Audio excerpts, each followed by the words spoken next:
بسم اللہ الرحمن الرحیم۔ شروع اللہ کے نام سے جو بڑا مہربان نہایت رحم کرنے والا ہے۔ درود پاک حضور صلی اللہ علیہ وسلم پہ۔ سیرت حضرت ابوبکر صدیق رضی اللہ تعالی عنہ۔ اللہ نے حضور نبی کریم صلی اللہ علیہ وسلم کو آخری نبی بنا کر بھیجا۔ حضور نبی کریم صلی اللہ علیہ وسلم نے جب اللہ کی وحدانیت کا پیغام لوگوں تک پہنچایا تو سب سے پہلے آپ صلی اللہ علیہ وسلم کی زوجہ ام المومنین حضرت خدیجہ رضی اللہ تعالی عنہ نے آپ صلی اللہ علیہ وسلم کی آواز پر لبیک کہا، اور اس کے بعد یہ اعزاز حضرت سیدنا ابوبکر صدیق رضی اللہ تعالی عنہ کو حاصل ہوا۔ سیدنا ابوبکر صدیق رضی اللہ تعالی عنہ کو صحابہ کرام میں ایک منفرد مقام حاصل ہے۔ آپ رضی اللہ تعالی عنہ امام الصادقین اور افضل البشر انبیاء میں سے ہیں۔ سیدنا ابوبکر صدیق رضی اللہ تعالی عنہ کی حیات مبارکہ حضور نبی کریم صلی اللہ علیہ وسلم کی سیرت پاک کا ایک آئینہ ہے۔ آپ رضی اللہ تعالی عنہ نے اپنی ساری زندگی نبی کریم صلی اللہ علیہ وسلم کے عشق میں بسر کی اور صحیح معنوں میں حضور نبی کریم صلی اللہ علیہ وسلم کے جان نثار ہونے کا حق ادا کیا۔ ہو یا امن، سیدنا ابوبکر صدیق رضی اللہ تعالی عنہ ہر معاملے میں پیش رہے۔ آپ رضی اللہ تعالی عنہ کا شمار ان لوگوں میں ہوتا تھا جن کا رہبر دین اور جن کا قانون سیرت محمد مصطفیٰ صلی اللہ علیہ وسلم تھی۔ حضرت سیدنا عمر ابوبکر صدیق رضی اللہ تعالی عنہ نے دین اسلام کے لیے کسی بھی بڑی سے بڑی قربانی سے گریز نہ کیا۔ ام المومن حضرت سید عائشہ رضی اللہ تعالی عنہ سے مروی ہے کہ جس وقت حضرت سیدنا ابوبکر صدیق رضی اللہ تعالی عنہ نے اسلام قبول کیا، آپ رضی اللہ تعالی عنہ کے پاس اس وقت 40,000 درہم تھے، جو آپ رضی اللہ تعالی نے اسی وقت رائے حق میں حج کر دیے۔ آپ رضی اللہ تعالی عنہ کا نام عبداللہ ہے۔ آپ رضی اللہ تعالی عنہ کی کنیت بکر اور القاب صدیق اور عتیق ہے۔ آپ رضی اللہ تعالی عنہ کے والد ماجد کا نام حضرت عثمان رضی اللہ تعالی عنہ ہے، جن کی کنیت ابو القافہ ہے۔ آپ رضی اللہ تعالی عنہ کی والدہ ماجدہ کا نام حضرت سلمہ رضی اللہ تعالی عنہ ہے، جو اپنی کنیت ام الخیر سے مشہور ہوئی۔ صدیق کی وجہ تسمیہ، حضرت سیدنا ابوبکر صدیق رضی اللہ تعالی عنہ کے لقب صدیق کی وجہ تسمیہ یہ ہے کہ جب حضور نبی کریم صلی اللہ علیہ وسلم معراج کے بعد واپس نے آپ صلی اللہ علیہ وسلم کی تکذیب کی۔ جب سیدنا حضرت ابوبکر صدیق رضی اللہ تعالی عنہ کو واقعہ معراج کے بارے میں پتہ چلا تو آپ رضی اللہ تعالی عنہ نے فرمایا کہ میں حضور نبی کریم صلی اللہ علیہ وسلم کے معراج پر جانے کی تصدیق کرتا ہوں۔ چنانچہ حضور نبی کریم صلی اللہ علیہ وسلم نے آپ رضی اللہ تعالی عنہ کی اس تصدیق کی وجہ سے آپ رضی اللہ تعالی عنہ کو صدیق کا لقب دیا۔ اس ساتھ کی روایت ہے کہ جب معراج شریف میں حضور نبی کریم صلی اللہ علیہ وسلم کو آسمانوں کی سیر کروائی گئی تو آپ صلی اللہ علیہ وسلم نے حضرت جبرائیل علیہ السلام سے فرمایا کہ میری اس سیر کو کوئی تسلیم نہیں کرے گا۔ حضرت جبرائیل علیہ السلام نے عرض کیا آپ صلی اللہ علیہ وسلم کی تصدیق حضرت سیدنا ابوبکر رضی اللہ تعالی عنہ کریں گے کیونکہ وہ صدیق ہیں۔ انس بن مالک رضی اللہ تعالی عنہ سے مروی ہے کہ حضور نبی کریم صلی اللہ علیہ وسلم احد پہاڑ پر تشریف لے گئے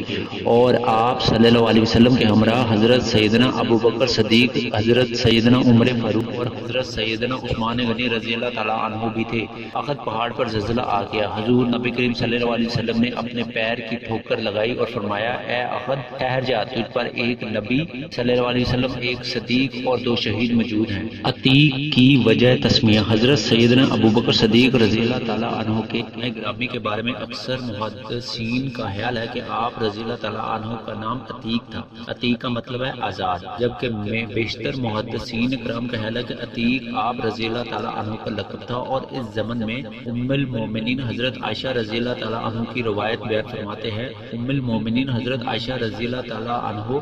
سے مروی ہے کہ ایک روز میں اپنے حجرہ مبارک میں موجود تھی اور باہر شہر میں کچھ صحابہ کرام رضی اللہ تعالی عنہ حضور نبی کریم صلی اللہ علیہ وسلم کے ہمراہ تشریف فرما تھے۔ اس دوران حضرت سیدنا ابوبکر صدیق رضی اللہ تعالی عنہ تشریف لائے تو حضور نبی کریم صلی اللہ علیہ وسلم نے فرمایا جو لوگ کسی عتیق آزاد کو دیکھنا چاہتے ہیں وہ ابوبکر صدیق رضی اللہ تعالی عنہ کو دیکھ لے۔ عبداللہ بن زبیر رضی اللہ عنہ سے مروی ہے کہ نبی کریم صلی اللہ علیہ وسلم نے حضرت سیدنا ابوبکر صدیق رضی اللہ تعالی عنہ کے بارے میں فرمایا کہ اللہ تعالی نے حضرت سیدنا ابوبکر صدیق رضی اللہ تعالی عنہ کو آگ سے آزاد کر دیا۔ چنانچہ حضور نبی کریم صلی اللہ علیہ وسلم کے اس فرمان کے بعد آپ رضی اللہ تعالی عنہ عتیق کے لقب سے مشہور ہوئے۔ بکر کی وجہ تسمیہ، حضرت سیدنا ابوبکر صدیق رضی اللہ تعالی عنہ کی کنیت ابوبکر کے بارے میں مت ہے کہ چنانچہ آپ رضی اللہ تعالی عنہ اعلیٰ خصلتوں کے مالک تھے، اس لیے آپ رضی اللہ تعالی عنہ ابوبکر کے نام سے مشہور ہوئے، جو بعد ازاں آپ رضی اللہ تعالیٰ عنہ کی کنیت ٹھہری۔ حضرت سیدنا ابو بکر صدیق رضی اللہ تعالیٰ عنہ کی کنیت ابو بکر کے بارے رضی اللہ تعالیٰ عنہ کے بارے میں یہ سند پایا تکمیل تک نہیں پہنچی کہ آپ رضی اللہ تعالیٰ عنہ کو سب سے پہلے ابو بکر کے نام سے کس نے پکارا تھا۔ اصلاح نسب حضرت سیدنا ابو بکر صدیق رضی اللہ تعالیٰ عنہ کو شجرہ نسب ذیل ہے۔ حضرت سیدنا عبداللہ ابو بکر رضی اللہ تعالیٰ عنہ بن حضرت عثمان رضی اللہ تعالیٰ عنہ بن عمر بن عمر عمرو بن کعب بن سعد بن تیم بن مروہ بن کعب بن لوئی بن غالب بن فہر بن مالک بن نضر بن کنانہ بن خزیمہ بن مدار سلسلہ نسب حضرت ابو بکر صدیق رضی اللہ تعالیٰ عنہ بن حضرت عثمان رضی اللہ تعالیٰ عنہ بن عمر بن عمرو بن کعب بن سعد بن تیم بن مروہ بن کعب بن لوئی بن غالب بن فہر بن مالک بن نضر بن کنانہ بن حزیمہ بن مدارکہ بن الیاس بن مزر بن نزار بن ماد بن عدنان ہے۔ حضرت ابو بکر صدیق رضی اللہ تعالیٰ عنہ کا شجرہ نسب مروہ بن کعب پر حضور نبی کریم صلی اللہ علیہ وسلم سے جا ملتا ہے۔ پاسعادت حضرت سیدنا ابو بکر صدیق رضی اللہ تعالیٰ عنہ کی ولادت کے بارے میں علامہ ابن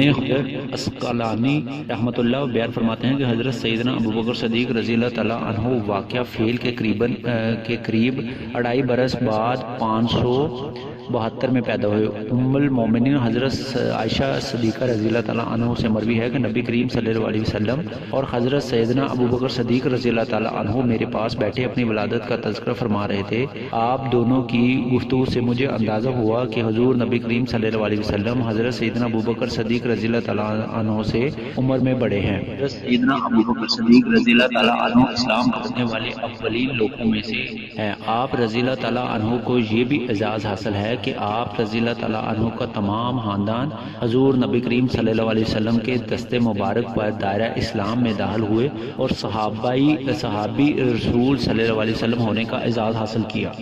ابو قافہ رضی اللہ تعالیٰ عنہ حضرت سیدنا ابو بکر صدیق رضی اللہ تعالیٰ عنہ ماجد حضرت عثمان بن عمر رضی اللہ تعالیٰ عنہ ہیں، جو کہ ابو قافہ رضی اللہ تعالیٰ عنہ کے لقب سے مشہور ہوئے۔ حضرت اسماء رضی اللہ تعالیٰ عنہ بنت سیدنا ابو بکر صدیق رضی اللہ تعالیٰ عنہ سے مروی ہے کہ رسول اللہ صلی اللہ علیہ وسلم نے حضرت سیدنا ابو بکر صدیق رضی اللہ تعالیٰ عنہ کے ساتھ ہجرت کی تو حضرت سیدنا ابو بکر صدیق رضی اللہ تعالیٰ عنہ نے اپنا سارا مال جو کہ 6000 درہم بنتا تھا اپنے ساتھ لے گئے۔ ہمارے دادا حضرت ابو قافہ رضی اللہ تعالیٰ عنہ جو کہ اس وقت مسلمان نہ ہوئے تھے اور نابینا ہو چکے تھے، آئے اور کہنے لگے باخدا مجھے تو یوں محسوس ہوتا ہے جس طرح ابو بکر رضی اللہ تعالیٰ عنہ خود گیا ہے اور تم لوگوں کو صدمہ پہنچا گیا ہے، اسی طرح وہ مال بھی لے گیا ہے اور تمہیں مصیبت میں ڈال گیا ہے۔ میں نے کہا نہیں دادا جان، وہ تو ہمارے لیے بہت سا مال چھوڑ گئے ہیں۔ اس کے بعد میں نے کہا پتھر گھر میں اس جگہ رکھ دیے جہاں والد بزرگوار اپنا مال رکھا کرتے تھے اور ان پتھروں پر کپڑا ڈال دیا۔ بعد ازاں میں نے دادا جان کا ہاتھ پکڑا اور ان پتھروں پر رکھتے ہوئے کہا کہ دیکھیے مال یہ ہے۔ انہوں نے کہا یہ تو خوب ہے اور تمہارے لیے کافی ہے۔ ابو قافہ رضی اللہ تعالیٰ عنہ فتح مکہ کے روز اسلام لائے۔ حضرت ابو بکر صدیق رضی اللہ تعالیٰ عنہ آپ رضی اللہ تعالیٰ عنہ کو خود لے کر حضور نبی کریم صلی اللہ علیہ وسلم کی خدمت میں لے کر حاضر ہوئے۔ حضور نبی کریم صلی اللہ علیہ وسلم نے جب آپ رضی اللہ تعالیٰ عنہ کو دیکھا تو حضرت سیدنا ابو بکر صدیق رضی اللہ تعالیٰ عنہ سے فرمایا کہ تم انہیں گھر میں ہی رہنے دیتے، میں خود وہاں چلا آتا۔ پھر آپ صلی اللہ علیہ وسلم نے حضرت ابو قافہ رضی اللہ تعالیٰ عنہ کو سینے سے لگایا اور انہیں کلمہ پڑھا کر دائرہ اسلام میں داخل فرمایا۔ حضرت ابو قافہ رضی اللہ تعالیٰ عنہ کے اسلام قبول کرنے سے متعلق روایت میں موجود ہے۔ حضرت سیدنا ابو بکر صدیق رضی اللہ تعالیٰ عنہ نے جو حضور نبی کریم صلی اللہ علیہ وسلم سے اپنے والد بزرگوار کے اسلام قبول کرنے سے متعلق فرمایا، اس ذات کی قسم جس نے آپ صلی اللہ علیہ وسلم کو نبی برحق بنا کر بھیجا، مجھے اپنے والد کے اسلام قبول کرنے سے زیادہ خوشی اس بات کی ہوتی کہ آپ صلی اللہ علیہ وسلم کے چچا ابو طالب اسلام قبول کرتے اور آپ صلی اللہ علیہ وسلم کی آنکھیں ٹھنڈی ہوتی ہے۔ حضور نبی کریم صلی اللہ علیہ وسلم نے فرمایا اے ابو بکر رضی اللہ تعالیٰ عنہ تم نے سچ کہا۔ حضرت سیدنا ابو بکر صدیق رضی اللہ تعالیٰ عنہ نے جب اسلام قبول کیا تو آپ اللہ تعالیٰ عنہ جب بھی کسی کمزور غلام کو دیکھتے تو اپنے مالک کے ظلم ستم سے برداشت کر رہا ہوتا تو آپ رضی اللہ تعالیٰ عنہ اس کو خرید کر آزاد فرما دیتے۔ حضرت ابو قافہ رضی اللہ تعالیٰ عنہ جو کہ اس وقت اسلام نہ لائے تھے، انہوں نے آپ رضی اللہ تعالیٰ عنہ سے کہا کہ اگر تم نے غلام آزاد کرنے ہیں تو طاقتور جوانہ غلام آزاد کرواؤ تاکہ اگر کبھی تم مشکل ہو تو تمہارے کام آ سکے۔ آپ رضی اللہ تعالیٰ عنہ نے والد بزرگوار سے فرمایا کہ میں انسانوں سے نہیں اللہ سے جزا کا طالب ہوں۔ حضرت ابو قحافہ رضی اللہ تعالیٰ عنہ نے اپنی زندگی میں حضرت کریم صلی اللہ علیہ وسلم کا وصال اور حضرت سیدنا ابو بکر صدیق رضی اللہ تعالیٰ عنہ کو وصال جیسے صدموں کو بھی برداشت کیا۔ آپ رضی اللہ تعالیٰ عنہ نے 14 ہجری میں 97 برس اس جہان فانی سے کوچ فرمایا۔ حضرت ام الخیر رضی اللہ تعالیٰ عنہ حضرت سیدنا ابو بکر صدیق رضی اللہ تعالیٰ عنہ کی والدہ ماجدہ حضرت سلمہ رضی اللہ تعالیٰ عنہ جو ام الخیر کے لقب سے مشہور ہے، آپ رضی اللہ تعالیٰ عنہ آغاز اسلام میں ہی دارالارقم میں حضور نبی کریم صلی اللہ علیہ وسلم کے ہاتھوں دائرہ اسلام میں داخل ہوئے۔ ابتدائی حال حضرت ابو بکر صدیق رضی اللہ تعالیٰ عنہ کا تعلق قریش کے ایک قبیلہ بنو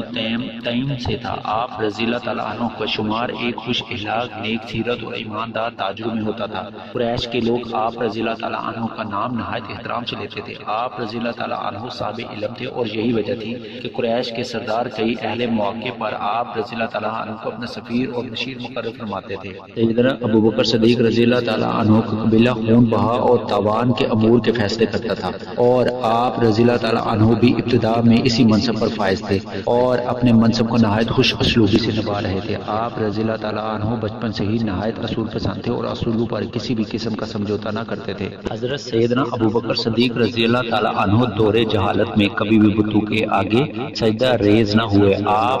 بلکہ آپ رضی اللہ تعالیٰ عنہ اس دور کی تمام جہلانہ رسم و رواج سے باغی تھے۔ ایک مرتبہ آپ رضی اللہ تعالیٰ عنہ نے صحابہ کرام رضی اللہ تعالیٰ عنہ کی ایک جماعت میں فرمایا کہ میں نے کبھی بھی کسی بت کے آگے سجدہ نہیں کیا۔ جب میں جوانی کو پہنچا تو میرے والد مجھے ایک کوٹری میں لے گئے جہاں بت موجود تھے۔ انہوں نے مجھے اس کوٹری میں بند کر دیا۔ جب مجھے بھوک لگی تو میں نے ایک بت سے کہا کہ میں بھوکا ہوں، مجھے کھانا دو، تو اس نے کوئی جواب نہ دیا۔ پھر میں نے ایک بت سے کہا میں برہنہ ہوں، مجھے کپڑے پہناؤ، تو اس نے بھی کوئی جواب نہ دیا۔ پھر میں نے ان بتوں کو پتھر مار کر توڑ دیا۔ ام المومنین حضرت عائشہ صدیقہ رضی اللہ تعالیٰ عنہ سے مروی ہے کہ حضرت ابو بکر صدیق رضی اللہ تعالیٰ عنہ نے دور جہالیت سے ہی اپنے اوپر شراب کو حرام کر دیا تھا۔ آپ رضی اللہ تعالیٰ عنہ نے کبھی شراب کو ہاتھ نہ لگایا۔ حضرت سیدنا ابو بکر صدیق رضی اللہ تعالیٰ عنہ نے فرماتے ہیں کہ دور جہالت میں میرا گزر ایک مدہوش آدمی کے پاس سے ہوا جو غلاظت میں اپنا ہاتھ ڈالتا اور پھر اسے اپنے منہ کے پاس لے جاتا ہے۔ جب اس کو اس غلاظت کی بدبو ہوتی تو وہ ہاتھ منہ سے ڈالنے سے رک جاتا ہے۔ میں نے جب دیکھا تو میں اس وقت سے شراب کو خود پر حرام کر لیا۔ حضرت سیدنا ابو بکر صدیق رضی اللہ تعالیٰ عنہ دور جہالت کی تمام معاشرتی برائیوں سے پاک رہے اور یہی وجہ تھی کہ آپ رضی اللہ تعالیٰ عنہ قریش کے تمام قبائل میں نہایت ہی عزت کی نگاہ سے دیکھے جاتے تھے۔ آپ رضی اللہ تعالیٰ عنہ دور جہالیت سے ہی حضور نبی کریم صلی اللہ علیہ وسلم کے دوست تھے اور اکثر و بیشتر حضور نبی کریم صلی اللہ علیہ وسلم کے ساتھ رہا کرتے تھے۔ جس وقت حضور نبی کریم صلی اللہ علیہ وسلم اپنے چچا ابو طالب کے ہمراہ ملک شام تجارت کی غرض سے گئے اور بحریہ راغب سے آپ رضی اللہ تعالیٰ عنہ کی ملاقات ہوئی تو حضرت سیدنا ابو بکر صدیق رضی اللہ تعالیٰ عنہ بھی اس وقت آپ صلی اللہ علیہ وسلم کے ہمراہ تھے۔ حضرت سیدنا ابو بکر صدیق رضی اللہ تعالیٰ عنہ دور جہالت میں تجارت کرتے تھے اور جس وقت حضور نبی کریم صلی اللہ علیہ وسلم کی دعوت پر آپ رضی اللہ تعالیٰ عنہ دائرہ اسلام میں داخل ہوئے تو آپ رضی اللہ تعالیٰ عنہ نے اپنا کل سرمایہ جو کہ 40,000 درہم تھا سب کا سب راہ خدا میں خرچ کر دیا۔ جب لوگوں نے پوچھا کہ تم نے اپنے بال بچوں کے لیے کیا چھوڑا تو آپ رضی اللہ تعالیٰ عنہ نے فرمایا کہ میرے بال بچوں کے لیے اللہ اور اس کے رسول صلی اللہ علیہ وسلم ہی کافی ہے۔ روایت میں موجود ہے کہ حضرت سیدنا ابو بکر صدیق رضی اللہ تعالیٰ عنہ عربوں کی نفسیات سے بخوبی آگاہ تھے۔ آپ رضی اللہ تعالیٰ عنہ کو عربوں کی نسب دادی میں بھی کمال حاصل تھا۔ حضرت سیدنا ابو بکر صدیق رضی اللہ تعالیٰ عنہ کی شرافت اور ایمانداری کے باعث سرداران قریش اپنا مال تجارت کی غرض سے آپ رضی اللہ تعالیٰ عنہ کو دیتے تھے اور آپ رضی اللہ تعالیٰ عنہ کے فیصلے پر اعتماد کا اظہار کرتے تھے۔ اسلام حضرت سیدنا ابو بکر صدیق رضی اللہ تعالیٰ عنہ پیشے کے لحاظ سے کپڑے کے تاجر تھے اور شام اور ملک یمن میں تجارت کی غرض سے تشریف لے جایا کرتے تھے۔ حضور نبی کریم صلی اللہ علیہ وسلم نے جب وقت نبوت کا اعلان کیا تو آپ رضی اللہ تعالیٰ عنہ ملک شام تجارت کی غرض سے گئے ہوئے تھے۔ آپ رضی اللہ تعالیٰ عنہ جب واپس آئے تو آپ رضی اللہ تعالیٰ عنہ کو حضور نبی کریم صلی اللہ علیہ وسلم کے اعلان نبوت کے بارے میں معلوم ہوا۔ حضور نبی کریم صلی اللہ علیہ وسلم نے آپ رضی اللہ تعالیٰ عنہ کو بھی دعوت اسلام دی جسے آپ رضی اللہ تعالیٰ عنہ نے سچے دل سے قبول کر لیا اور دار اسلام میں داخل ہو گئے۔ امام سہیلی رحمۃ اللہ علیہ فرماتے ہیں کہ نبی کریم صلی اللہ علیہ وسلم نے حضرت سیدنا ابو بکر صدیق رضی اللہ تعالیٰ عنہ کو دعوت اسلام دی تو حضرت سیدنا ابو بکر صدیق رضی رضی اللہ تعالیٰ عنہ نے بغیر کسی تردد کے اس دعوت کو فرما لیا۔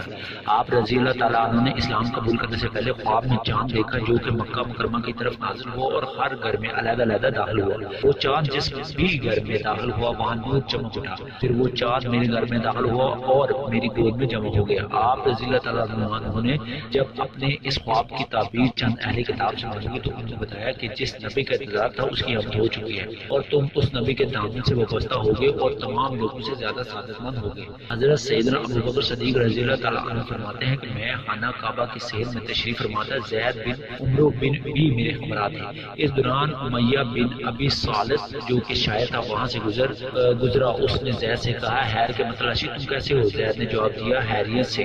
امیہ بن ابی صالح نے پوچھا کیا تم نے پا لیا؟ زید نے کہا نہیں۔ تب امیہ بن ابی صالح نے شعر پڑھا جس کا مفہوم تھا قیامت کے دن سارے دین مٹ جائیں گے اور ایک دن باقی رہے گا جس کا فیصلہ اللہ عز و جل فرمائے گا۔ پھر امیہ بن ابی صالح نے کہا جس کا تمہیں انتظار ہے وہ ہم میں سے ہوگا یا پھر اہل فلسطین سے ہوگا؟ حضرت سیدنا ابوبکر صدیق رضی اللہ تعالیٰ عنہ فرماتے ہیں کہ امیہ بن ابی صالح کی بات سن کر میں ورقہ بن نوفل کے پاس گیا جنہوں نے مجھے کہا ہاں بھتیجے ایک نبی کا انتظار تو ہے اور اہل کتاب اور علماء کا اصرار ہے کہ وہ شخص ملک عرب کی بہترین نسلوں میں سے ہوگا۔ حضرت سیدنا ابوبکر صدیق رضی اللہ تعالیٰ عنہ بحیثیت نبی صلی اللہ علیہ وسلم سے پہلے ملک یمن تجارت کی غرض سے گئے تھے۔ یمن میں آپ رضی اللہ تعالیٰ عنہ ملاقات قبیلہ ازدغا کے وہ ایک عمر رسیدہ عالم دین سے ہوئی جو کہ تمام آسمانی کتابوں کا عالم تھا۔ اس نے جب آپ رضی اللہ تعالیٰ عنہ کو دیکھا تو دریافت کیا کہ کیا تم حرم کے رہنے والے ہو؟ آپ رضی اللہ تعالیٰ عنہ نے فرمایا ہاں میں اہل حرم میں سے ہوا۔ اس عالم نے پوچھا کیا تم قریشی ہو؟ آپ رضی اللہ تعالیٰ عنہ نے فرمایا ہاں میں قریشی ہوں۔ اس عالم نے پوچھا کیا تم تمیمی ہو یعنی بنو تمیم سے تمہارا تعلق ہے؟ آپ رضی اللہ تعالیٰ عنہ نے فرمایا ہاں میں تمیمی ہوں، میرا نام عبداللہ بن عثمان ہے۔ اس عالم نے آپ رضی اللہ تعالیٰ عنہ سے فرمایا تم ایک نبی کے ساتھی ہوگے جو عنقریب پیدا ہونے والا ہے۔ اس عالم نے آپ رضی اللہ تعالیٰ سے فرمایا تم عن قریب ایک نبی کے ساتھی بنو گے۔ حضرت سیدنا ابوبکر صدیق رضی اللہ تعالیٰ عنہ جب ملک شام اور ملک یمن کے سفر کے بعد مکہ مکرمہ واپس آئے تو آپ رضی اللہ تعالیٰ عنہ کو سفر کی کامیابی کی مبارکباد دینے کے لیے سرداران قریش کا ایک وفد آیا اور کامیاب تجارتی سفر کی مبارکباد دی اور کہنے لگے کہ تمہارے دوست محمد بن عبداللہ صلی اللہ علیہ وسلم نے نبوت کا دعوت کیا ہے اور ہمارے آباء و اجداد کے دین کے خلاف علم بغاوت بلند کیا ہے۔ ہم تمہارے ہی انتظار میں تھے کہ تم آؤ اور تمام معاملہ اپنے ہاتھ میں لے لو۔ حضرت سیدنا ابوبکر صدیق رضی اللہ تعالیٰ عنہ اسی وقت حضور نبی کریم صلی اللہ علیہ وسلم کے گھر تشریف لے گئے اور حضور نبی کریم صلی اللہ علیہ وسلم باہر آنے کی درخواست کی۔ حضور نبی کریم صلی اللہ علیہ وسلم باہر تشریف لائے تو آپ رضی اللہ تعالیٰ عنہ نے عرض کیا اے ابو القاسم صلی اللہ علیہ وسلم آپ صلی اللہ علیہ وسلم کے متعلق مجھے خبر پہنچی کہ آپ صلی اللہ علیہ وسلم لوگوں کو ایک خدا کی عبادت کی دعوت دے رہے ہیں اور نبی برحق ہونے کا دعویٰ کرتے ہیں۔ حضور نبی کریم صلی اللہ علیہ وسلم نے فرمایا ہاں ابو بکر رضی اللہ تعالیٰ عنہ میرے پروردگار نے مجھے ایک خاص مقصد کے لیے بھیجا ہے اور وہ مقصد یہ ہے کہ میں لوگوں کو خدائے واحد کی عبادت کی تلقین کروں، انہیں برے کاموں سے روکوں اور ان تک اللہ کا پیغام پہنچاؤں۔ حضرت ابوبکر صدیق رضی اللہ تعالیٰ عنہ نے آپ صلی اللہ علیہ وسلم کی باتیں سن کر فرمایا بے شک آپ صلی اللہ علیہ وسلم جھوٹ نہیں بولتے، آپ صلی اللہ علیہ وسلم ہی کسی منصب اعلیٰ کے اہل ہیں، آپ صلی اللہ علیہ وسلم امانت دار اور صلح رحمی کرتے ہیں، صلی اللہ علیہ وسلم اچھے کام کرتے ہیں اور دوسروں کو بھی اچھے کام کرنے کی تلقین کرتے ہیں۔ میں آپ صلی اللہ علیہ وسلم کے دست حق پر بیعت کرتا ہوں اور اس بات کا اقرار کرتا ہوں کہ آپ صلی اللہ علیہ وسلم اللہ کے رسول ہیں۔ اور پھر حضرت سیدنا ابوبکر صدیق رضی اللہ تعالیٰ عنہ نے اسلام قبول کر لیا۔ حضرت سیدنا ابوبکر صدیق رضی اللہ تعالیٰ عنہ کے قبول اسلام کے بارے میں ایک روایت یہ منقول ہے کہ آپ رضی اللہ تعالیٰ عنہ نے حضور نبی کریم صلی اللہ علیہ وسلم سے ان کے دعوے نبوت کی دلیل مانگی تو حضور نبی کریم صلی اللہ علیہ وسلم نے فرمایا تم نے ملک شام میں ایک خواب دیکھا تھا جس کی تعبیر بھی تم نے معلوم کی تھی،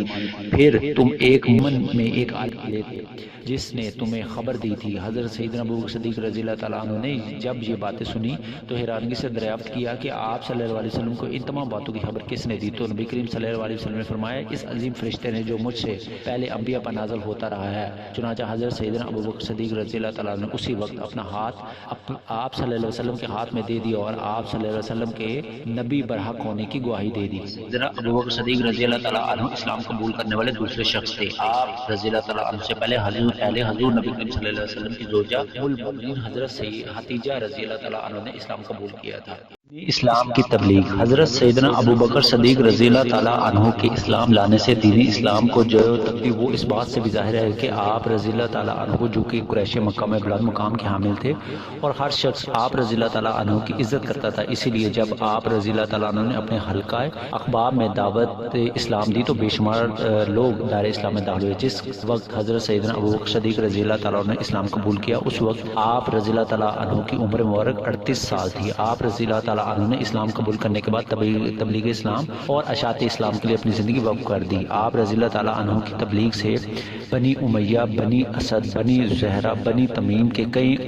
مدین دار اسلام میں داخل ہوئے۔ ابن اسحاق کی روایت ہے کہ حضرت سیدنا ابو بکر صدیق رضی اللہ تعالیٰ عنہ نے جب شروع میں لوگوں کو اسلام کی دعوت دی تو حضرت عثمان بن عفان رضی اللہ تعالیٰ عنہ، حضرت زبیر بن عوام رضی اللہ تعالیٰ عنہ، حضرت عبد الرحمن بن عوف رضی اللہ تعالیٰ عنہ، حضرت سعد بن ابی وقاص رضی اللہ تعالیٰ عنہ، حضرت طٰہٰ بن عبید رضی اللہ تعالیٰ عنہ نے اسلام قبول کر لیا، اور ان 5 صحابہ کا شمار ایسے قبائل کے نامور سرداروں میں ہوتا تھا۔ بعد ازاں یہ تمام صحابہ عشرہ و مبشرہ میں شامل ہوئے جنہیں حضور نبی کریم صلی اللہ علیہ وسلم نے دنیا میں ہی جنت کی بشارت دی۔ ام المومنین حضرت عائشہ صدیقہ رضی اللہ تعالیٰ عنہ سے مروی ہے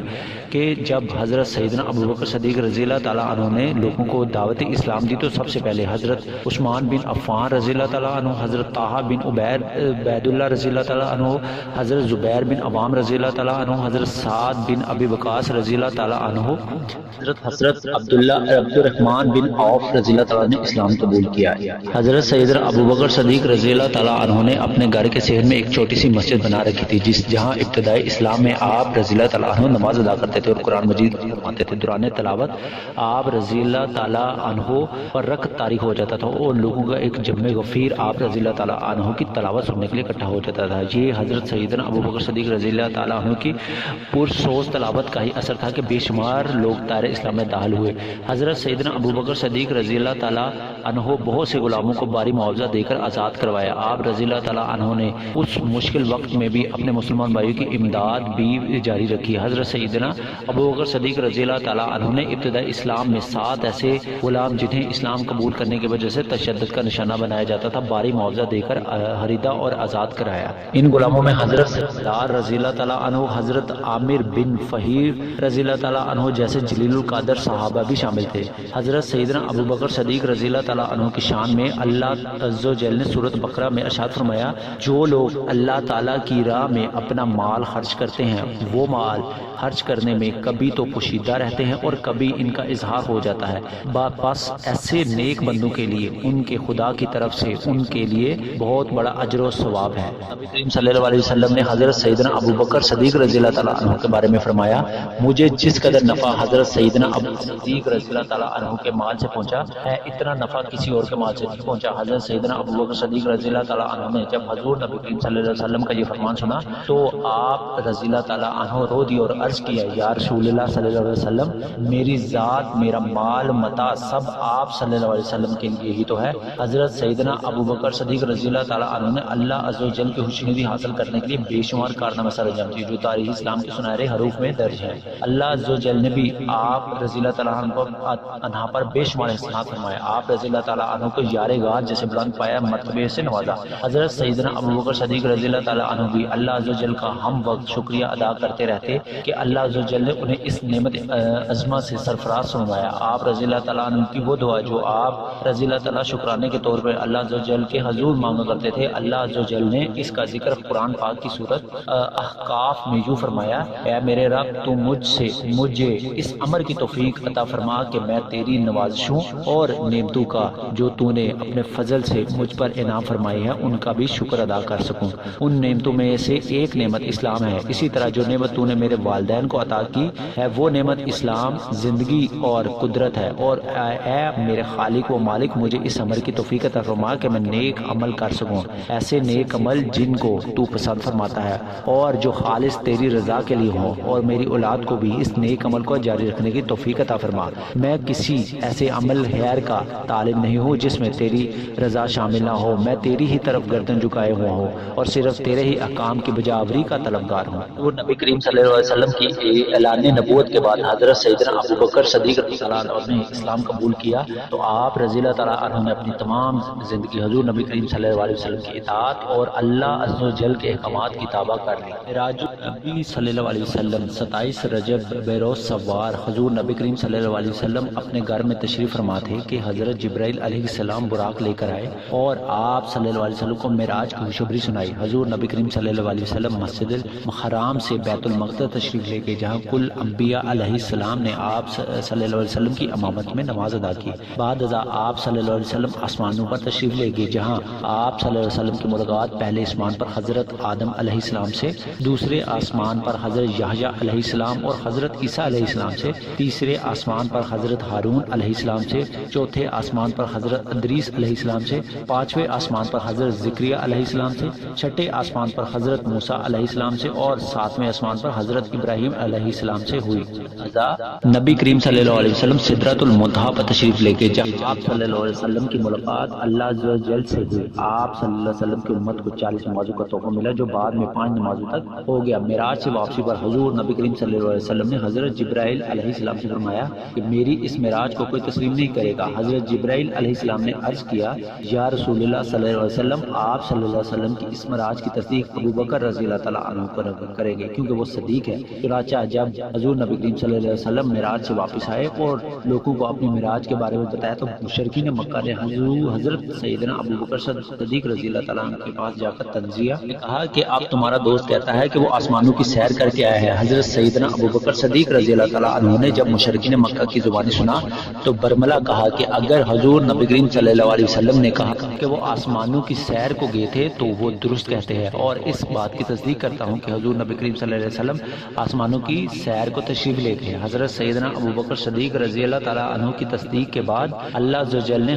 حضور نبی کریم صلی اللہ علیہ وسلم کے واقعہ معراج کو سند بخشی، اور قرآن مجید میں سورت بنی اسرائیل میں ارشاد باری تعالیٰ ہے، پاک ہے وہ ذات جو لے گئی راتوں رات اپنے بندے کو مسجد حرام سے مسجد اقصی تک، جس کے آس پاس ہم نے برکت دے رکھی ہے، اسی لیے کہ ہم اسے اپنی قدرت کے بعض نمونے دکھائیں، بے شک اللہ ہی خوب سننے دیکھنے والا ہے۔ اللہ عز و جل نے سورت النجم نازل فرمائی، جس میں حضور نبی کریم صلی اللہ علیہ وسلم کے واقعہ معراج کی تصدیق کی گئی۔ حضرت سیدنا ابو بکر صدیق رضی اللہ تعالیٰ عنہ نے مشرکین مکہ سے فرمایا کہ اگر حضور نبی کریم صلی اللہ علیہ وسلم یہ بھی فرماتے کہ مجھ سمیت میرے گھر والوں کو بھی معراج کی سعادت حاصل ہوئی ہے تو میں یقیناً اس بات کو بھی برملا قبول کر لیتا۔ یار غار حضور نبی کریم صلی اللہ علیہ وسلم نے جب مشرکین مکہ کو دعوت حق کی تبلیغ کی تو مشرکین مکہ آپ صلی اللہ علیہ وسلم کی جان کے دشمن بن گئے اور آپ صلی اللہ علیہ وسلم کو طرح طرح کی اذیتیں دینا شروع کر دی۔ اس دوران حضور نبی کریم صلی اللہ علیہ وسلم نے صحابہ کرام رضی اللہ تعالیٰ عنہ کی ایک جماعت کو حبشہ کی طرف ہجرت کرنے کا حکم دیا تاکہ وہ مشرکین مکہ کے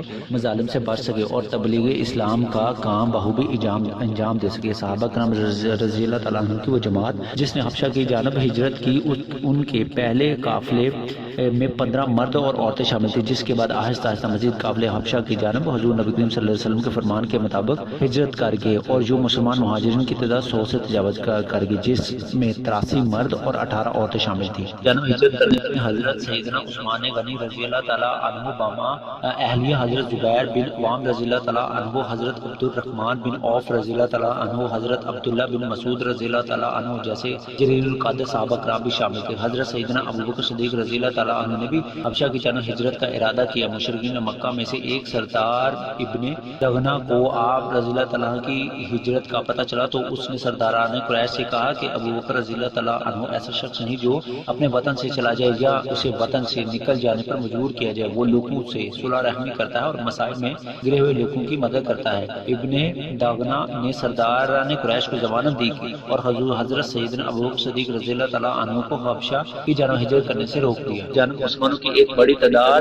کے ہجرت کرنے کے باوجود کفار مکہ کے مظالم میں کوئی کمی باقی رہی۔ مشرکین مکہ مسلمانوں کو تنگ کرنے کے نئے طریقے تلاش کرتے رہتے۔ حضور نبی کریم صلی اللہ علیہ وسلم اور صحابہ کرام رضی اللہ تعالیٰ عنہ نے کفار مکہ کے مظالم نہایت ہی حوصلے سے برداشت کیا اور دین اسلام کی تبلیغ کا سلسلہ جاری رہا۔ اس دوران یثرب مدینہ منورہ کا پہلا نام سے کچھ لوگوں کا قافلہ آیا اور انہوں نے حضور نبی کریم صلی اللہ علیہ وسلم کے دست حق پہ اسلام قبول کر لیا۔ جب کفار مکہ کے مظالم میں شدت آئی تو حضور نبی کریم صلی اللہ علیہ وسلم نے 11 نبوی میں مسلمانوں کو مدینہ منورہ کی جانب ہجرت کا حکم دیا، جس کے بعد مسلمانوں نے قافلوں کی صورت میں مدینہ منورہ کی جانب ہجرت کرنا شروع کر دی۔ بخاری شریف میں حضرت امام اسماعیل بخاری رحمۃ اللہ علیہ نے ہجرت کے متعلق روایت بیان کی۔ حضور نبی کریم صلی اللہ علیہ وسلم نے صحابہ کرام رضی اللہ تعالیٰ عنہ کی جماعت سے فرمایا کہ مجھے تمہارا دار ہجرت دکھائی گیا ہے جو کھجوروں والا شہر ہے۔ صحابہ کرام رضی اللہ تعالیٰ عنہ کی ہجرت کے وقت حضرت سیدنا ابو بکر صدیق رضی اللہ تعالیٰ عنہ نے حضور نبی کریم صلی اللہ علیہ وسلم سے کئی مرتبہ ہجرت کی اجازت طلب کی تو حضور نبی کریم صلی اللہ علیہ وسلم فرماتے کہ جلدی مت کرو، ممکن ہے اللہ تعالیٰ تمہارا کوئی نیک ساتھی بنا دے۔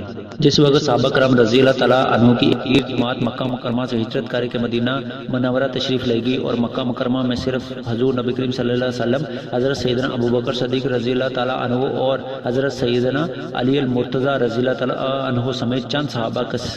مسلمان رہ گئے تو حضور نبی کریم صلی اللہ علیہ وسلم نے ایک رات حضرت سیدنا علی المرتضیٰ رضی اللہ تعالیٰ عنہ کو اپنے بستر پر لٹایا اور خود حضرت سیدنا ابو بکر صدیق رضی اللہ تعالیٰ عنہ کے گھر پہنچ گئے۔ اتفاق سے اس رات کفار مکہ حضور نبی کریم صلی اللہ علیہ وسلم کو شہید کرنے کے لیے آپ صلی اللہ علیہ وسلم کے گھر پہنچ گئے، مگر اللہ کا کرنا ایسا ہوا کہ وہ حضور نبی کریم صلی اللہ علیہ وسلم کو دیکھ نہ سکے اور آپ صلی اللہ علیہ وسلم ان کی آنکھوں کے سامنے سے نکل گئے۔ حضور نبی کریم صلی اللہ علیہ وسلم نے حضرت سیدنا ابو بکر صدیق رضی اللہ تعالیٰ عنہ کے گھر پہنچ کر حضرت سیدنا ابو بکر صدیق رضی اللہ تعالیٰ عنہ سے فرمایا، اے ابو بکر رضی اللہ تعالیٰ عنہ، مجھے میرے رب نے ہجرت کرنے کا حکم دیا ہے، میرا اس سفر میں تم میرے رفیق ہو۔ حضرت ابو بکر صدیق رضی اللہ تعالیٰ عنہ نے جب حضور نبی کریم صلی اللہ علیہ وسلم کی زبانی یہ الفاظ سنے کہ تم میرے رفیق ہو تو آپ رضی اللہ تعالیٰ عنہ کی آنکھوں میں آنسو آ گئے۔ حضور نبی کریم صلی اللہ علیہ وسلم نے آپ رضی اللہ تعالیٰ عنہ کی کیفیت دیکھتے ہوئے فرمایا، ابو بکر رضی اللہ تعالیٰ عنہ، تم حوض کوثر پر بھی میرے ساتھی ہو اور غار میں بھی میرے ساتھی ہو۔ ابو بکر صدیق رضی اللہ تعالیٰ عنہ نے حضور نبی کریم صلی اللہ علیہ وسلم کے فرمان کے مطابق اپنی دونوں اونٹیوں کو تیار کیا، جنہیں آپ رضی اللہ تعالیٰ عنہ نے پچھلے 4 ماہ سے صرف اسی لیے پار رہے تھے کہ کسی بھی وقت ہجرت ہوگا تو سفر میں مشکل درپیش نہ ہو۔ نبی کریم صلی اللہ علیہ وسلم اور حضرت سیدنا ابو بکر صدیق رضی اللہ عنہ نے غار ثور میں 3 دن اور 3 راتیں قیام فرمائی۔ جس وقت دونوں غار ثور میں پہنچے تو حضرت سیدنا ابو بکر صدیق رضی اللہ تعالیٰ عنہ نے حضور نبی کریم صلی اللہ علیہ وسلم سے عرض کیا کہ وہ انہیں پہلے غار میں جانے دے تاکہ وہ غار کا جائزہ لے کہ اندر کوئی زہریلا جانور یا کوئی اذیت والی چیز تو نہیں ہے۔ حضور نبی کریم صلی اللہ علیہ وسلم نے اجازت دے دی تو حضرت سیدنا ابو بکر صدیق رضی اللہ تعالیٰ عنہ نے غار کے اندر داخل ہوئے اور غار میں موجود تمام سوراخ اپنے تہمت کو پھاڑ کر اس سے بند کر دی اور صرف 2 سوراخ باقی بچ گئے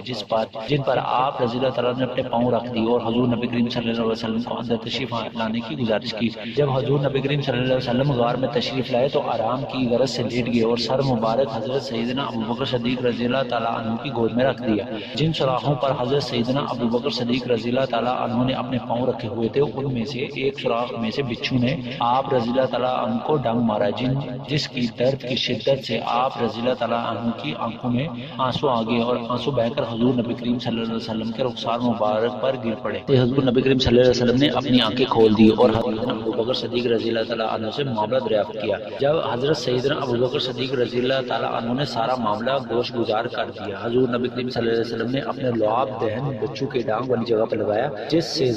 زہر کا اثر جاتا رہا اور حضرت سیدنا ابو بکر صدیق رضی اللہ تعالیٰ عنہ کی تکلیف ختم ہو گئی۔ حضور نبی کریم صلی اللہ علیہ وسلم نے حضرت سیدنا ابو بکر صدیق رضی اللہ تعالیٰ عنہ کی اس تکلیف کے عوض اللہ کے حضور دعا فرمائی کہ ابو بکر رضی اللہ تعالیٰ عنہ کو روز محشر میرے ساتھ مقام عطا فرمانا۔ حضور نبی کریم صلی اللہ علیہ وسلم کی دعا کو قبولیت اللہ تعالیٰ نے بذریعہ وحی عطا فرمایا۔ غار ثور کی طرف جاتے ہوئے راستے میں حضرت سیدنا ابو بکر صدیق رضی اللہ تعالیٰ عنہ کبھی حضور نبی کریم صلی اللہ علیہ وسلم کے آگے چلنا شروع ہو جاتے، کبھی پیچھے، کبھی دائیں اور کبھی بائیں چلنا شروع ہو جاتے۔ حضور نبی کریم صلی اللہ علیہ وسلم نے پوچھا، اے ابو بکر رضی اللہ تعالیٰ عنہ کیا معاملہ ہے، تم اتنے پریشان کیوں ہو؟ حضرت سیدنا ابو بکر صدیق رضی اللہ تعالیٰ عنہ نے عرض کیا، یا رسول اللہ صلی اللہ علیہ وسلم، مجھے ڈر ہے کہ کوئی آپ صلی اللہ علیہ وسلم پر حملہ آور نہ ہو جائے۔ حضور نبی کریم صلی اللہ علیہ وسلم نے فرمایا، ابو بکر رضی اللہ تعالیٰ عنہ، تمہارا ان 2 کے بارے میں کیا حال ہے جن کے ساتھ تیسرا اللہ ہو؟ پھر جب دونوں غار ثور میں داخل ہو گئے تو اللہ عز و جل کے حکم سے غار کے باہر ایک درخت پڑا اور غار کے منہ پر 2 کبوتروں نے انڈے دے دیے اور ایک مکڑی نے غار کے منہ پر جالا بنا دیا۔ مشرکین مکہ کا ایک گروہ حضور نبی کریم صلی اللہ علیہ وسلم اور حضرت سیدنا ابو بکر صدیق رضی اللہ تعالیٰ عنہ کی تلاش میں غار کے دہانے پر پہنچ گئے، مگر جب انہوں نے غار کے دہانے پر کبوتریوں کو انڈوں پر بیٹھے بیٹھے دیکھا اور مکڑی کا جالا دیکھا تو یہ سوچ کر واپس لوٹ کے کہ غار میں کوئی موجود نہیں ہے۔ غار ثور میں قیام کے دوران حضرت سیدنا ابوبکر صدیق رضی اللہ تعالیٰ عنہ کے بیٹے حضرت عبداللہ بن ابوبکر رضی اللہ تعالیٰ عنہ سامان خوراک لے کر آتے رہے اور مکہ مکرمہ کے حالات بھی بیان کرتے رہے۔ تیسرے دن حضرت سیدنا ابوبکر صدیق رضی اللہ تعالیٰ عنہ کے غلام حضرت عامر رضی اللہ تعالیٰ عنہ بن فہیر اور عبد الرحمن بن ارکیہ دونوں اونٹ لے کر آگے اور حضور نبی کریم صلی اللہ علیہ وسلم اور حضرت سیدنا ابوبکر صدیق رضی اللہ تعالیٰ عنہ کے مدینہ منورہ کی جانب سفر کا آغاز شروع ہوا۔ غار ثور میں 3 دن اور 3 راتوں کے اللہ تعالیٰ عنہ فرمایا کرتے ہیں کہ غار ثور میں قیام کے بعد مجھے کبھی بھی دین کے معاملے میں خوف اور پریشانی لاحق نہ ہوئی۔ حضور نبی کریم صلی اللہ علیہ وسلم اور حضرت سیدنا ابوبکر صدیق رضی اللہ تعالیٰ عنہ کا یہ قافلہ ساحلی راستوں سے ہوتا ہوا مدینہ منورہ کے قریب ایک بستی قبا میں پہنچ گئے۔ قبا کے لوگوں نے حضور نبی کریم صلی اللہ علیہ وسلم اور حضرت سیدنا ابوبکر صدیق رضی اللہ تعالیٰ عنہ کا پرجوش استقبال کیا۔ حضرت سیدنا علی المرتضیٰ رضی اللہ تعالیٰ عنہ نے بھی قبا میں اس قبیلے میں شمولیت اختیار کی۔ حضور نبی کریم صلی اللہ علیہ وسلم نے قبا میں ایک مسجد کی بنیاد کیا۔ آپ صلی اللہ علیہ وسلم کی امامت میں قریباً 100 لوگوں نے نماز جمعہ ادا کی۔ نماز جمعہ کی ادائیگی کی وجہ سے اس مسجد کا نام مسجد جمعہ مشہور ہوا۔ جمعہ کی ادائیگی کی وجہ سے اس مسجد کا نام مسجد جمعہ مشہور ہوا۔ مسجد جمعہ کے بارے میں قرآن مجید کی آیت یہ وہی مسجد ہے جس کی بنیاد تقویٰ پر رکھی گئی۔ انس بن مالک رضی اللہ تعالیٰ عنہ سے مروی ہے کہ انصار کے قریب 500 لوگوں نے حضور نبی کریم صلی اللہ علیہ وسلم کے اس قافلے کا انصار کی عورتیں اپنے گھروں کی چھتوں پر کھڑی تھیں اور ایک دوسرے سے حضور نبی کریم صلی اللہ علیہ وسلم سے متعلق پوچھتی تھی۔ حضرت انس بن مالک رضی اللہ تعالیٰ عنہ فرماتے ہیں کہ جس وقت حضور نبی کریم صلی اللہ علیہ وسلم اور حضرت سیدنا ابوبکر صدیق رضی اللہ تعالیٰ عنہ اور دیگر صحابہ کرام رضی اللہ تعالیٰ عنہ کو مشہور قافلہ مدینہ منورہ میں داخل ہوا تو یہ قافلہ انصار کے ہر گھر کے آگے سے گزرا۔ ہر انصاری کی خواہش تھی کہ حضور نبی کریم صلی اللہ علیہ وسلم کا یہ قافلہ اس کے گھر قیام پذیر ہو۔ حضور نبی کریم صلی اللہ علیہ وسلم نے فرمایا کہ میری اونٹنی جس کے گھر کے آگے بیٹھے گی میں وہی قیام فرماؤں گا۔ چنانچہ حضور نبی کریم صلی اللہ علیہ وسلم کی اونٹنی حضرت ابو ایوب انصاری رضی اللہ تعالیٰ عنہ کے گھر کے آگے جا کر بیٹھ گئی اور حضور نبی کریم صلی اللہ علیہ وسلم نے حضرت ابو ایوب انصاری رضی اللہ تعالیٰ عنہ کے گھر قیام فرمایا۔ حضور نبی کریم صلی اللہ علیہ وسلم کا یہ قافلہ 12 ربیع الاول کو مدینہ منورہ میں داخل ہوا اور آپ صلی اللہ علیہ وسلم کی ہجرت کے بعد اسلامی سن ہجری کا آغاز شروع ہوا۔ نبی صلی اللہ علیہ وسلم کی تعمیر نبی کریم صلی اللہ علیہ وسلم کی اونٹنی حضرت ابو ایوب انصاری رضی اللہ تعالیٰ عنہ کے گھر کے سامنے بیٹھنے سے پہلے بنو مالک بن نجار کے ایک محلے کے میدان میں بیٹھ گئی تھی۔ حضور نبی کریم صلی اللہ علیہ وسلم نے اس جگہ کے مالکوں کے بارے میں دریافت کیا تو معلوم ہوا کہ یہ جگہ 2 یتیم بھائیوں سہل اور سہیل کی ملکیت ہے اور ان کے سرپرست حضرت اسد بن زارہ رضی اللہ تعالیٰ عنہ جو مدینہ منورہ میں اسلام لانے والے پہلے شخص تھے۔ یہ وہی جگہ تھی جسے حضور نبی کریم صلی اللہ علیہ وسلم نے ان یتیم بھائیوں سے خرید کر مسجد نبوی صلی اللہ علیہ وسلم کی بنیاد رکھی۔ مسجد نبوی صلی اللہ علیہ وسلم کی جگہ کی قیمت حضرت سیدنا ابوبکر صدیق رضی اللہ تعالیٰ عنہ نے ادا کی جو 10,000 درہم تھی۔ مسجد نبوی صلی اللہ علیہ وسلم حضرت سیدنا ابوبکر صدیق رضی اللہ تعالیٰ عنہ کے ایک اثار اور کی ایک اور مثال تھی۔ مسجد نبوی صلی اللہ علیہ وسلم کی تعمیر میں حضور نبی کریم صلی اللہ علیہ وسلم نے دیگر صحابہ کرام رضی اللہ تعالیٰ عنہ کے ہمراہ شانہ بشانہ کام کیا۔ حضرت سیدنا ابوبکر صدیق رضی اللہ تعالیٰ عنہ بھی مسجد کی تعمیر میں پیش رہے اور اپنی کمر پر پتھر رکھ کر لاتے رہے۔ ابتدا میں مسجد نبوی صلی اللہ علیہ وسلم انتہائی سادہ بنائی گئی اور دیواریں پتھر اور گارے سے بنائی گئی اور چھت کھجور کے پتوں کی بنائی گئی۔ مسجد نبوی صلی اللہ علیہ وسلم کی تعمیر کے بعد حضور نبی کریم صلی اللہ علیہ وسلم نے اس کے ارد گرد حجروں کی تعمیر کا حکم دیا اور جب حجرے مکمل ہو گئے تو حضور نبی کریم صلی اللہ علیہ وسلم نے اپنے اہل و عیال کے ہمراہ ان حجروں میں منتقل ہو گئے۔ حضرت سیدنا ابوبکر صدیق رضی اللہ تعالیٰ عنہ مکہ مکرمہ میں کپڑے کا کاروبار کرتے تھے، چنانچہ آپ رضی اللہ تعالیٰ عنہ نے مدینہ منورہ میں بھی یہی پیشہ اختیار کیا اور اپنے انصاری بھائی حضرت خارجہ بن زید رضی اللہ تعالیٰ عنہ کے ساتھ مل کر کپڑے کی تجارت کا آغاز کیا۔ حضرت سیدنا ابوبکر صدیق رضی اللہ تعالیٰ عنہ نے مدینہ منورہ میں فروغ اسلام اور ترقی دین کے لیے اپنے روز و شب وقف کر دیے۔ حضرت سیدنا ابوبکر صدیق رضی اللہ تعالیٰ عنہ کی بہادری اور شجاعت بے مثل تھی، جس کی وجہ سے حضور نبی کریم صلی اللہ علیہ وسلم نے جب مدینہ منورہ میں اسلامی ریاست کی بنیاد رکھی تو حضرت سیدنا ابوبکر صدیق رضی اللہ تعالیٰ عنہ کو دفاعی شعبے کا انچارج مقرر کیا۔ حضرت سیدنا ابوبکر صدیق رضی اللہ تعالیٰ عنہ نے بھی اپنی صلاحیتوں سے ثابت کیا کہ وہ بلا شبہ اس منصب کے حقدار ہیں۔ حضور نبی کریم صلی اللہ علیہ وسلم بھی ہر مہم میں مجاہدین کی روانگی کے لیے حضرت سیدنا ابوبکر صدیق رضی اللہ تعالیٰ عنہ سے مشورہ کرتے اور آپ رضی اللہ تعالیٰ کے مشوروں کو دیگر کو فوقیت دیتے۔ ام المومنین حضرت عائشہ صدیقہ رضی اللہ تعالیٰ سے مروی ہے کہ جب حضور نبی کریم صلی اللہ علیہ وسلم مدینہ منورہ تشریف لائے تو بہت سے صحابہ کرام رضی اللہ تعالیٰ عنہ بیمار ہو گئے۔ صحابہ کرام میں حضرت سیدنا ابوبکر صدیق رضی اللہ تعالیٰ عنہ، حضرت سیدنا بلال رضی اللہ تعالیٰ عنہ، حضرت عامر رضی اللہ تعالیٰ عنہ بن فہمیر بھی شامل تھے۔ جب حضور نبی کریم صلی اللہ علیہ وسلم ان حضرات کی عیادت کے لیے تشریف لائے تو ان تینوں حضرات نے مختلف اشعار پڑھے جن میں موت کا ذکر تھا، جسے سن کر حضور نبی کریم صلی اللہ علیہ وسلم بھی ابیتا ہو گئے، اور آپ نے صحابہ کی صحت یابی کے لیے اللہ کے حضور دعا کی، جس سے تمام صحابہ کرام رضی اللہ تعالیٰ عنہ صحت یاب ہو گئے۔ حضرت سیدنا ابوبکر صدیق رضی اللہ تعالیٰ عنہ جنگ بدر میں رمضان المبارک 2 ہجری میں مسلمان اور کفار مکہ کے درمیان حق و باطل کا پہلا معرکہ بدر کے مقام پر ہوا، جسے تاریخ میں غزوہ بدر کے نام سے یاد کیا جاتا ہے۔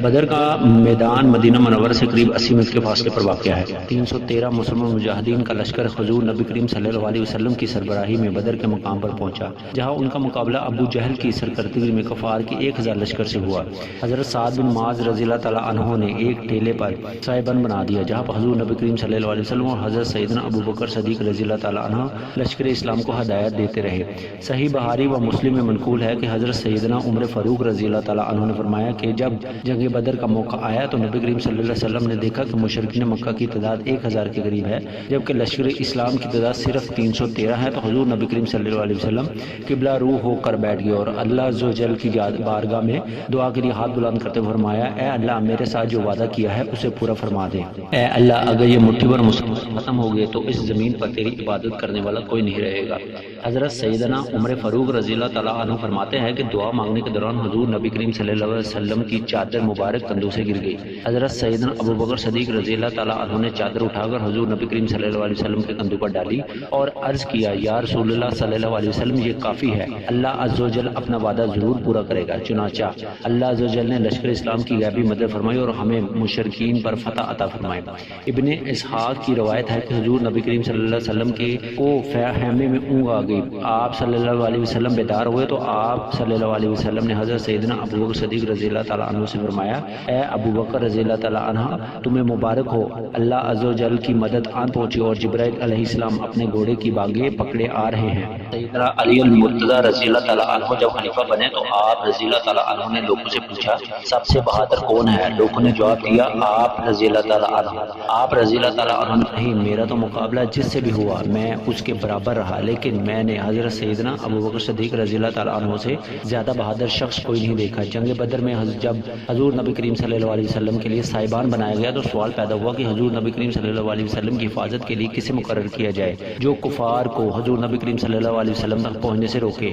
اللہ کی قسم اس وقت حضرت سیدنا ابوبکر صدیق رضی اللہ تعالیٰ عنہ کے علاوہ ہم میں سے کوئی بھی حضور نبی کریم صلی اللہ علیہ وسلم کے قریب نہ گیا اور وہ اپنی تلوار پکڑے حضور نبی کریم صلی اللہ علیہ وسلم کی حفاظت فرماتے رہے۔ جنگ بدر میں اللہ عز و جل نے حضور نبی کریم صلی اللہ علیہ وسلم کی دعا کو قبولیت بخشی اور مٹھی بھر مسلمانوں کو کفار پر فتح دی۔ اس جنگ میں 70 کے قریب کفار کے سردار مارے گئے، جبکہ 14 صحابہ کرام رضی اللہ تعالیٰ عنہ نے جام شہادت نوش فرمایا۔ لشکر اسلام نے 70 کے قریب کفار کو اسیر بنایا جن کو مختلف صحابہ کرام رضی اللہ تعالیٰ عنہ کی تحویل میں دے دیا گیا اور بعد ازال کچھ کو فدیہ لے کر چھوڑ دیا گیا۔ بدر کی اس لڑائی میں حضرت سیدنا ابوبکر صدیق رضی اللہ تعالیٰ عنہ کا کردار نمایاں رہا۔ جنگ بدر کی تمام تر جنگی حکمت عملی حضور نبی صلی اللہ علیہ وسلم نے حضرت سیدنا ابوبکر صدیق رضی اللہ تعالیٰ عنہ کے مشورے سے طے کی۔ حضور نبی کریم صلی اللہ علیہ وسلم نے گرفتار شدہ مشرکین کے ساتھ سلوک کے بارے میں حضرت سیدنا ابوبکر صدیق رضی اللہ تعالیٰ عنہ، حضرت سیدنا عمر فاروق رضی اللہ تعالیٰ عنہ، حضرت سیدنا علی المرتضیٰ رضی اللہ تعالیٰ عنہ اور دیگر اکابرین سے مشاورہ کیا تو حضرت سیدنا ابوبکر صدیق رضی اللہ تعالیٰ عنہ نے عرض کیا، یا رسول اللہ صلی اللہ علیہ وسلم، قریش مکہ کے جو جنگی قیدی ہیں ان میں سے اکثریت آپ صلی اللہ علیہ وسلم کے خاندان کے لوگوں کی ہے۔ میری رائے ہے کہ آپ صلی اللہ علیہ وسلم ان سے مناسب فدیہ لے کر انہیں چھوڑ دے تاکہ یہ فدیہ ہمیں ملے، اس سے مسلمانوں کی مالی حالت بہتر کرنے میں مدد اور اپنے فوجی مصارف کو بھی پورا کر سکے۔ حضور نبی کریم صلی اللہ علیہ وسلم نے حضرت سیدنا عمر فاروق رضی اللہ عنہ سے اس بارے میں دریافت کیا تو انہوں نے عرض کیا، اللہ کی قسم میری رائے حضرت سیدنا ابوبکر صدیق رضی اللہ تعالیٰ عنہ والی نہیں ہو سکتی۔ میری رائے میں ہر ایک کا سر قلم کر دینا چاہیے تاکہ کفار مکہ کو پتہ چلے کہ ہمارے دل میں ان کے لیے کوئی نرم گوشہ نہیں، اس طرح وہ ہماری سختی دیکھیں گے اور ان کی کمر ٹوٹ جائے گی۔ حضور نبی کریم صلی اللہ علیہ وسلم نے حضرت سیدنا عمر فاروق رضی اللہ تعالیٰ کی بات سنی تو خیمے کے اندر تشریف لے گئے۔ کچھ دیر بعد آپ صلی اللہ علیہ وسلم باہر تشریف لائے، فرمایا اللہ تعالیٰ بعض لوگوں کے دل نرم کر دیتا ہے تو وہ دودھ سے بھی زیادہ نرم ہو جاتے ہیں، اور بعض کے دل سخت کر دیتا ہے تو وہ پتھر سے بھی زیادہ سخت ہو جاتے ہیں۔ ابو بکر رضی اللہ تعالیٰ عنہ کی مثال حضرت ابراہیم علیہ السلام کی سے ہے کہ وہ اللہ عز و جل کے حضور عرض کرتے ہیں جو میری بات مان لے وہ میرے ساتھ ہیں، اور جو میری نافرمانی کرے تو اس کی مغفرت فرما، اور تو رحم کرنے والا ہے۔ ابو بکر رضی اللہ عنہ تمہاری مثال حضرت عیسیٰ علیہ السلام کی ہے جو اللہ عز و جل کی بارگاہ میں عرض کرتے ہیں اے اللہ انہیں عذاب دے، تو حق ہے کہ یہ تیرے بندے ہیں، اور اگر انہیں بخش دے تو تیرا اختیار ہے کہ تو غالب و حکیم ہے۔ اور عمر رضی اللہ تعالیٰ عنہ تمہاری مثال حضرت نوح علیہ السلام کی سی ہے جو اللہ عز و جل کی بارگاہ میں یوں فرماتے ہیں اے پروردگار زمین پر کسی کافر کو نہ رہنے دے۔ اور عمر رضی اللہ تعالیٰ عنہ تمہاری مثال حضرت موسیٰ علیہ السلام کی ہے جو اللہ عز و جل کے حضور عرض کرتے ہیں اے پروردگار ان کے مال تباہ کر دے، ان کے دلوں کو سخت کر دے کہ یہ دردناک عذاب دیکھے بغیر ماننے والے نہیں ہیں۔ حضرت سیدنا عمر فاروق رضی اللہ تعالیٰ عنہ سے مروی ہے کہ حضور نبی کریم صلی اللہ علیہ وسلم نے حضرت سیدنا ابو بکر صدیق رضی اللہ تعالیٰ عنہ کی رائے کو فوقیت دی اور معتد کفار فدیہ لے کر آزاد کر دی۔ حضرت سیدنا ابو بکر صدیق رضی اللہ تعالیٰ عنہ کے صاحبزادے حضرت عبد الرحمن بن ابو بکر رضی اللہ تعالیٰ عنہ جو غزوہ بدر کے موقع پر مسلمان نہ ہوئے تھے اور مشرکین مکہ کے ہمراہ تھے، انہوں نے مسلمان ہونے کے بعد ایک مرتبہ حضرت سیدنا ابو بکر صدیق رضی اللہ تعالیٰ عنہ سے عرض کیا کہ آپ رضی اللہ تعالیٰ عنہ میری تلوار کی ذات میں کئی مرتبہ آئے تھے مگر میں نے والد سمجھ کر آپ رضی اللہ تعالیٰ عنہ کو چھوڑ دیا تھا۔ حضرت سیدنا ابو بکر صدیق رضی اللہ تعالیٰ عنہ نے بیٹی کی بات سن کر فرمایا تم اس موقع پر میری تلوار کے نیچے نہ آئے، اگر تم میری تلوار کے نیچے آتے تو قسم ہے اللہ عز و جل کی میں تمہیں زندہ نہ چھوڑتا، کیونکہ جنگ بدر حق اور باطل کے درمیان مارکا تھا اور تم باطل کے نمائندے تھے۔ حضرت سیدنا ابو بکر صدیق رضی اللہ تعالیٰ عنہ جنگ احد میں ربیع الاول 3 ہجری میں حق اور باطل کے درمیان ایک اور مارکا احد کے مقام پر ہوا۔ احد مدینہ منورہ سے تقریباً 3 میل کے فاصلے پر واقع ایک وادی ہے۔ حق اور باطل کے اس مارکے میں حضور نبی کریم صلی اللہ علیہ وسلم مدینہ منورہ سے 1000 مجاہدین کا لشکر لے کر کفار کے 3000 کے لشکر کے مقابلے میں نکلے۔ راستے میں عبداللہ بن ابی سلول منافق اپنے 300 ساتھیوں کو لے کر حضور نبی کریم صلی اللہ علیہ وسلم کے لشکر سے علیحدہ ہو کر واپس چلا گیا اور لشکر اسلام کی تعداد 700 ہوگی۔ مارکا حق اور باطل شروع ہوا تو حضور نبی کریم صلی اللہ علیہ وسلم نے حضرت عبداللہ بن جبیر رضی اللہ تعالیٰ عنہ کو 50 تیر اندازوں کا دستہ دے کر احد پہاڑ کی پشت پر تعینات فرمایا تاکہ اگر کوئی دشمن پیچھے سے حملہ کرے تو اس کو روک سکے۔ ابتدا میں مسلمانوں کو فتح ملی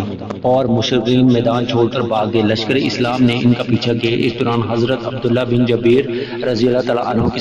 سربراہی میں تیر اندازوں کا دستہ بھی احد پہاڑ کی پشت چھوڑ کر دیگر مجاہدین کے ساتھ مل گیا، جس سے کفار کے لشکر نے فائدہ اٹھایا اور حضرت خالد بن ولید رضی اللہ تعالیٰ عنہ جو کہ اس وقت مسلمان نہ ہوئے تھے ان کی سربراہی میں کفار کے ایک لشکر نے مسلمانوں کو حملہ کر دیا جس سے 70 مسلمان شہید ہو گئے۔ اس دوران کفار نے حضور نبی کریم صلی اللہ علیہ وسلم پر بھی حملہ کر دیا۔ حضور نبی کریم صلی اللہ علیہ وسلم کے جان نثار آپ صلی اللہ علیہ وسلم کا دفاع کرتے رہے اور جب تک ان کے جسموں میں خون کی ایک بوند اور سانس کی ایک بھی رمق باقی رہی وہ آپ صلی اللہ علیہ وسلم کا دفاع کرتا رہے۔ اس دوران حضور نبی کریم صلی اللہ علیہ وسلم کے دندان مبارک بھی شہید ہو گئے اور افواہ پھیل گئی حضور نبی کریم صلی اللہ علیہ وسلم شہید ہو گئے ہیں۔ جنگ احد میں حضور نبی کریم صلی اللہ علیہ وسلم کے ہر دل عزیز چچا حضرت سیدنا امیر حمزہ رضی اللہ تعالیٰ عنہ نے جامع شہادت نوش فرمایا۔ حضرت سیدنا امیر حمزہ رضی اللہ تعالیٰ عنہ کے علاوہ حضرت عبداللہ بن حجش رضی اللہ تعالیٰ عنہ، حضرت معصب بن عمیر رضی اللہ تعالیٰ عنہ جیسے نامور صحابہ نے جامع شہادت نوش فرمایا۔ اس جنگ میں قریب 70 صحابہ کرام رضی اللہ تعالیٰ عنہ شہید ہوئے جبکہ 22 کے قریب کفار جہنم حاصل ہوئے۔ جس وقت حضور نبی کریم صلی اللہ علیہ وسلم پر کفار نے حملہ کیا تو آپ صلی اللہ علیہ وسلم کے دفاع کے لیے حضرت سیدنا ابو بکر صدیق رضی اللہ تعالیٰ عنہ، حضرت سیدنا عمر فاروق رضی اللہ تعالیٰ عنہ، حضرت سیدنا علی المرتضیٰ رضی اللہ تعالیٰ عنہ اور حضرت طٰہٰ بن زبیر رضی اللہ تعالیٰ عنہ جیسے صحابہ نے جان نثاری کا ثبوت دیا اور آپ صلی اللہ علیہ وسلم کو دشمن کے وار سے بچاتے رہے۔ روایت میں آتا ہے کہ جنگ احد کے موقع پر حضور نبی کریم صلی اللہ علیہ وسلم کی پیشانی پر ایک کڑی پیوست ہو گئی۔ حضرت سیدنا ابو بکر صدیق رضی اللہ تعالیٰ عنہ اس کڑی کو اپنے دانتوں سے نکالنے کے لیے جھکے تو حضرت ابو عبیدہ بن الجراح رضی اللہ تعالیٰ عنہ نے آپ رضی اللہ تعالیٰ عنہ کو قسم دے کر فرمایا کہ آپ رضی اللہ تعالیٰ عنہ یہ کڑی انہیں نکالنے دے۔ چنانچہ حضرت ابو عبیدہ بن الجراح رضی اللہ تعالیٰ عنہ نے وہ کڑی اپنے دانتوں سے پکڑ کر نہایت نرمی سے نکالنا شروع کی اور جب وہ کڑی حضور نبی کریم صلی اللہ علیہ وسلم کی پیشانی مبارک سے نکل آئی تو حضرت ابو عبیدہ بن جراح رضی اللہ تعالیٰ عنہ کے دانت مبارک سارے گر گئے۔ حضرت سیدنا ابو بکر صدیق رضی اللہ تعالیٰ عنہ جنگ خندق میں ذی-القعدہ 5 ہجری کو غزوہ احزاب جسے غزوہ خندق بھی کہا جاتا ہے پیش ہے، جس میں لشکر اسلام کی تعداد 3000 تھی اور دشمن اسلام کی تعداد 24000 کے قریب تھی۔ حضور نبی کریم صلی اللہ علیہ وسلم نے صحابہ کرام رضی اللہ تعالیٰ عنہ سے جنگ کی حکمت عملی مرتب کرنے کے بارے میں مشورہ کیا تو حضرت سلمان فارسی رضی اللہ تعالیٰ عنہ نے مشورہ دیا کہ دشمنوں سے مقابلہ کرنے کے لیے ہمیں شہر کے ارد گرد ایک خندق کھودنی چاہیے، جسے حضور نبی کریم صلی اللہ علیہ وسلم نے حضرت سلمان فارسی رضی اللہ تعالیٰ عنہ کے مشورے کو پسند فرمایا، اور جو 5 گز گہری اور 5 گز چوڑی ایک خندق شہر مدینہ کے گرد کھود دی گئی۔ حضور نبی کریم صلی اللہ علیہ وسلم نے خندق کی کھدائی کے لیے 10 صحابہ کرام رضی اللہ تعالیٰ عنہ کا ایک گروہ تشکیل لیا۔ حضرت سیدنا ابوبکر صدیق رضی اللہ تعالیٰ عنہ بھی حضور نبی کریم صلی اللہ علیہ وسلم اور دیگر صحابہ کرام رضی اللہ تعالیٰ عنہ کے ہمراہ خندق کی کھدائی میں شب و روز مشغول رہے۔ حضرت سیدنا ابوبکر صدیق رضی اللہ تعالیٰ عنہ جبل سلف کی چوٹی پر چڑھ جاتے اور چاروں طرف نظر دراتے اور مدینہ منورہ میں لوگوں کو پرسکون دے کر اللہ عز و جل کا شکر ادا کرتے۔ ایک مرتبہ حضور نبی کریم صلی اللہ علیہ وسلم تھک کر سو گئے تو آپ رضی اللہ تعالیٰ عنہ حضور نبی کریم صلی اللہ علیہ وسلم کے گرد پہرا دیتے رہے تاکہ آپ صلی اللہ علیہ وسلم کی نیند خراب نہ ہو۔ مشرکین نے مدینہ منورہ کا محاصرہ کیا مگر وہ خندق عبور کرنے میں ناکام رہے۔ بالآخر اللہ عز و جل نے لشکر اسلام کی مدد فرمائی اور ایک تیز آندھی جس نے مشرکین کے خیمے اکاڑ دی، اور مشرکین جو کئی روز کے محاصرے سے تنگ آ چکے تھے اور ان کے پاس کھانے پینے کی اشیاء بھی ختم ہو چکی تھی، وہ میدان جنگ چھوڑ کر واپس چلے گئے۔ ذی-الحجہ 6 ہجری میں حضور نبی کریم صلی اللہ علیہ وسلم صاحب رضی اللہ تعالیٰ عنہ کی جماعت کے ہمراہ بیت اللہ شریف کے حج کی غرض سے مکہ مکرمہ روانہ ہوئے۔ حدیبیہ کے مقام پر جو مکہ مکرمہ سے 12 میل کے فاصلے پر واقع ہے، حضور نبی کریم صلی اللہ علیہ وسلم نے صحابہ کرام رضی اللہ تعالیٰ عنہ کے ہمراہ قیام فرمایا اور حضرت سیدنا عثمان غنی رضی اللہ تعالیٰ عنہ کو نمائندہ بنا کر مکہ مکرمہ روانہ کیا کہ وہ سرداران مکہ سے جا کر ملے اور انہیں بتایا کہ ہم صرف حج کی نیت سے ہیں۔ حضرت سیدنا عثمان غنی رضی اللہ تعالیٰ عنہ جب مکہ مکرمہ پہنچے تو سرداران مکہ نے آپ رضی اللہ تعالیٰ عنہ کو قید کر دیا اور لشکر اسلام میں یہ افواہ پھیل گئی کہ حضرت سیدنا عثمان غنی رضی اللہ تعالیٰ عنہ کو شہید کر دیا۔ حضور نبی کریم صلی اللہ علیہ وسلم نے تمام صحابہ کرام رضی اللہ تعالیٰ عنہ کو اکٹھا فرمایا جن کی تعداد قریباً 1500 کے قریب تھی، اور سب سے حضرت سیدنا عثمان غنی رضی اللہ تعالیٰ عنہ کی شہادت کا بدلہ لینے کی بیعت کی اور حضرت سیدنا عثمان غنی رضی اللہ تعالیٰ عنہ کی جانب سے اپنا دوسرا ہاتھ اس بیعت میں پیش کیا۔ تاریخ میں حضور نبی کریم صلی اللہ علیہ وسلم اور صحابہ کرام رضی اللہ تعالیٰ عنہ کی اس بیعت کو بیعت رضوان کے نام سے یاد کیا جاتا ہے۔ مشرکین مکہ کو جب مسلمانوں کی اس بیعت کی خبر ہوئی تو انہوں نے گھبرا کر حضرت سیدنا عثمان غنی رضی اللہ تعالیٰ عنہ کو چھوڑ دیا اور اپنا ایک وفد صلح کے لیے حدیبیہ کے مقام پر بھیجا۔ حضور نبی کریم صلی اللہ علیہ وسلم نے حضرت سیدنا علی المرتضیٰ رضی اللہ تعالیٰ عنہ کو شرائط طے کرنے کے لیے اپنا نمائندہ مقرر فرمایا۔ گو کہ معاہدے کی تمام شکیں مشرکین کے حق میں تھی، لیکن اللہ عز و جل نے اس معاہدے میں کو مسلمانوں کے لیے ایک بہت بڑی فتح قرار دیا۔ حضور نبی کریم صلی اللہ علیہ وسلم کو فتح کی نوید سنائی۔ حضور نبی کریم صلی اللہ علیہ وسلم نے اس معاہدے پر اللہ کا رسول محمد صلی اللہ علیہ وسلم بن عبداللہ کے نام سے اپنے دستخط کیے۔ حضرت سیدنا عمر فاروق رضی اللہ تعالیٰ عنہ سے منقول ہے کہ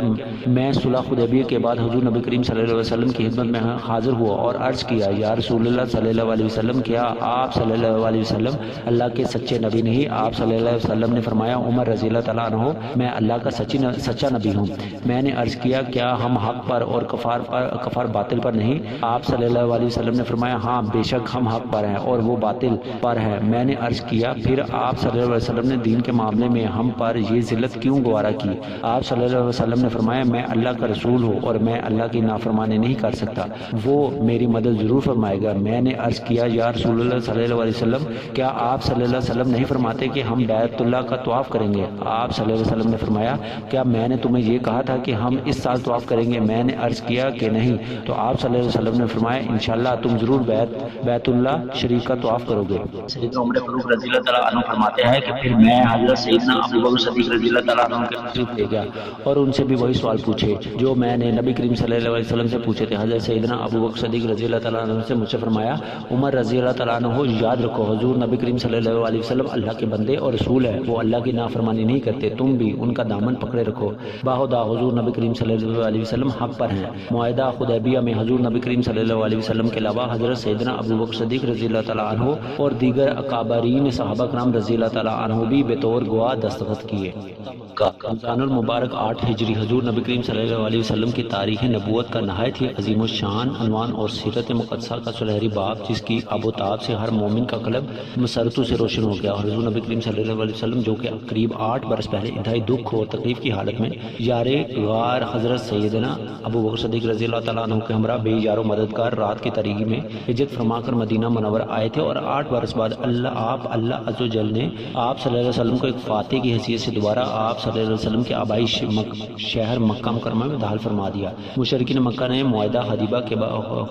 حدیبیہ کے بارے میں عہدہ شکنی کی اور مسلمانوں کے حلیف قبیلے بنی غزالہ کے مقابلے میں بنی بکر کی مدد کی، جس سے بنی غزالہ کو بھاری مالی و جانی نقصان اٹھانا پڑا۔ حضور نبی کریم صلی اللہ علیہ وسلم نے سرداران قریش کے پاس ایک قاصد بھیجا، جس نے ان کے سامنے 3 شرائط پیش کی: غزالہ کے مقتولوں کا خون بہا دیا جائے، قریش بنی بکر کی حمایت سے دستبردار ہو جائے، اگر پہلی دونوں شرائط منظور نہیں تو وہ اعلان کر دیں کہ معاہدہ حدیبیہ ٹوٹ گیا ہے۔ سرداران قریش نے ضم میں آ کر اعلان کر دیا کہ ہم نے معاہدہ حدیبیہ کا توڑتے ہیں۔ ابو سفیان نے بہت کوشش کی کہ دیگر سرداران قریش اس قسم کی باتوں سے باز رہے، لیکن وہ اسی ضم میں تھے کہ ان کی طاقت بہت زیادہ۔ ابو سفیان خود مدینہ منورہ پہنچے اور اپنی صاحبزادی ام المومنین حضرت بی بی ام